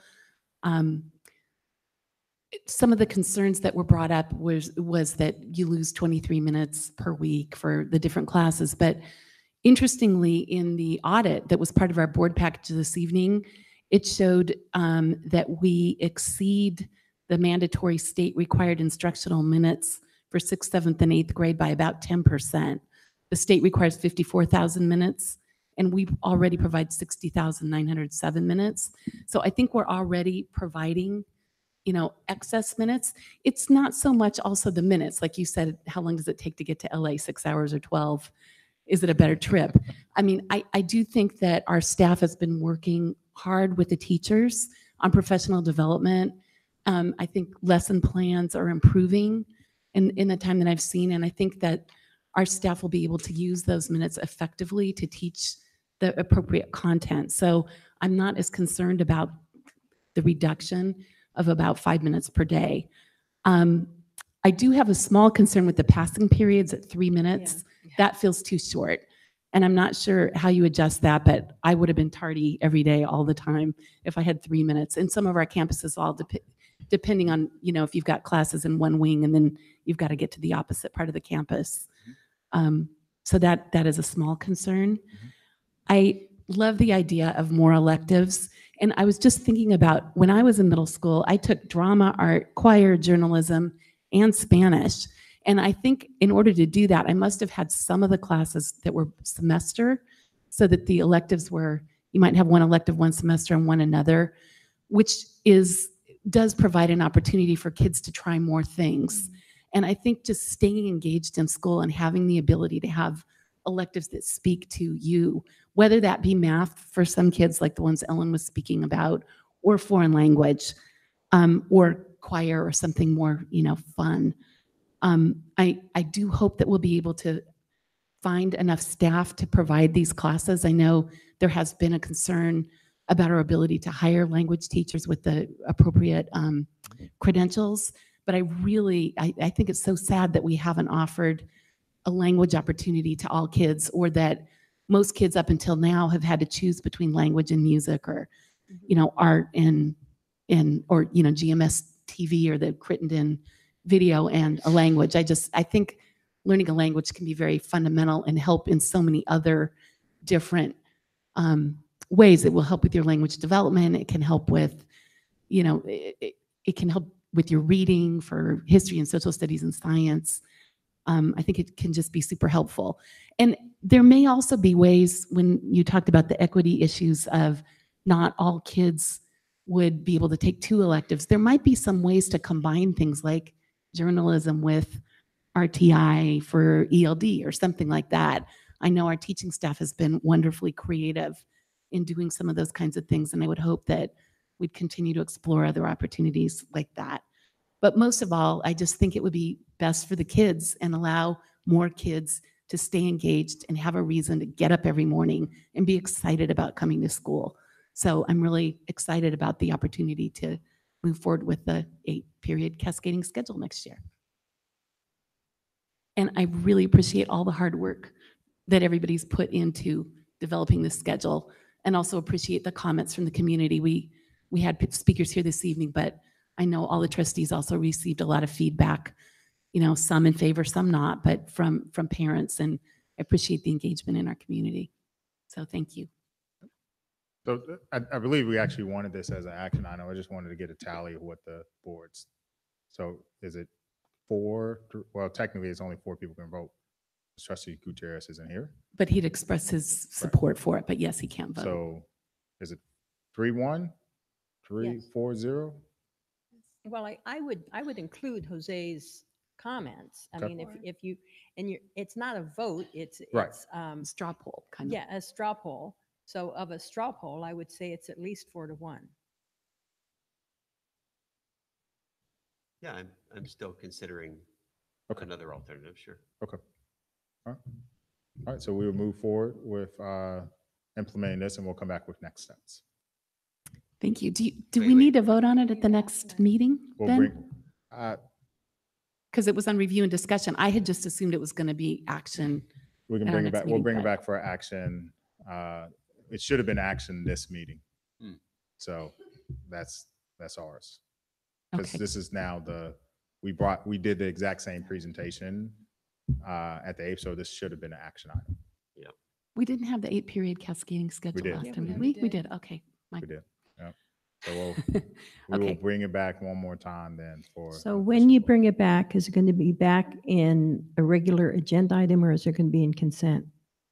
No, That's it'll true. It be a could be in regular, consent. it'll be a Yeah. regular agenda item, but there won't be a presentation. It'll just simply be, Okay. Okay. we're asking for a vote. All right. And we will go back and look at Trustee Calderonalo's concerns and bring back thoughts and send that to the board. Thank you. So board updates, I haven't submitted mine, but I will send it to Kathy by email. So I submitted mine and I included extended comments on the issue that I think everyone would want to read. Okay. I'll send mine in. No comment. All right, and the next item is items for future agendas. Did anybody have any of those? Okay. And future board meeting dates are on the agenda. The next meeting is January 18th. We'll be discussing the governor's proposed budget review and approval of SARCs. And February 1st, we'll have the strategic plan update and bond oversight committee appointments. So thank you, everybody. The meeting is adjourned at 10:12 p.m.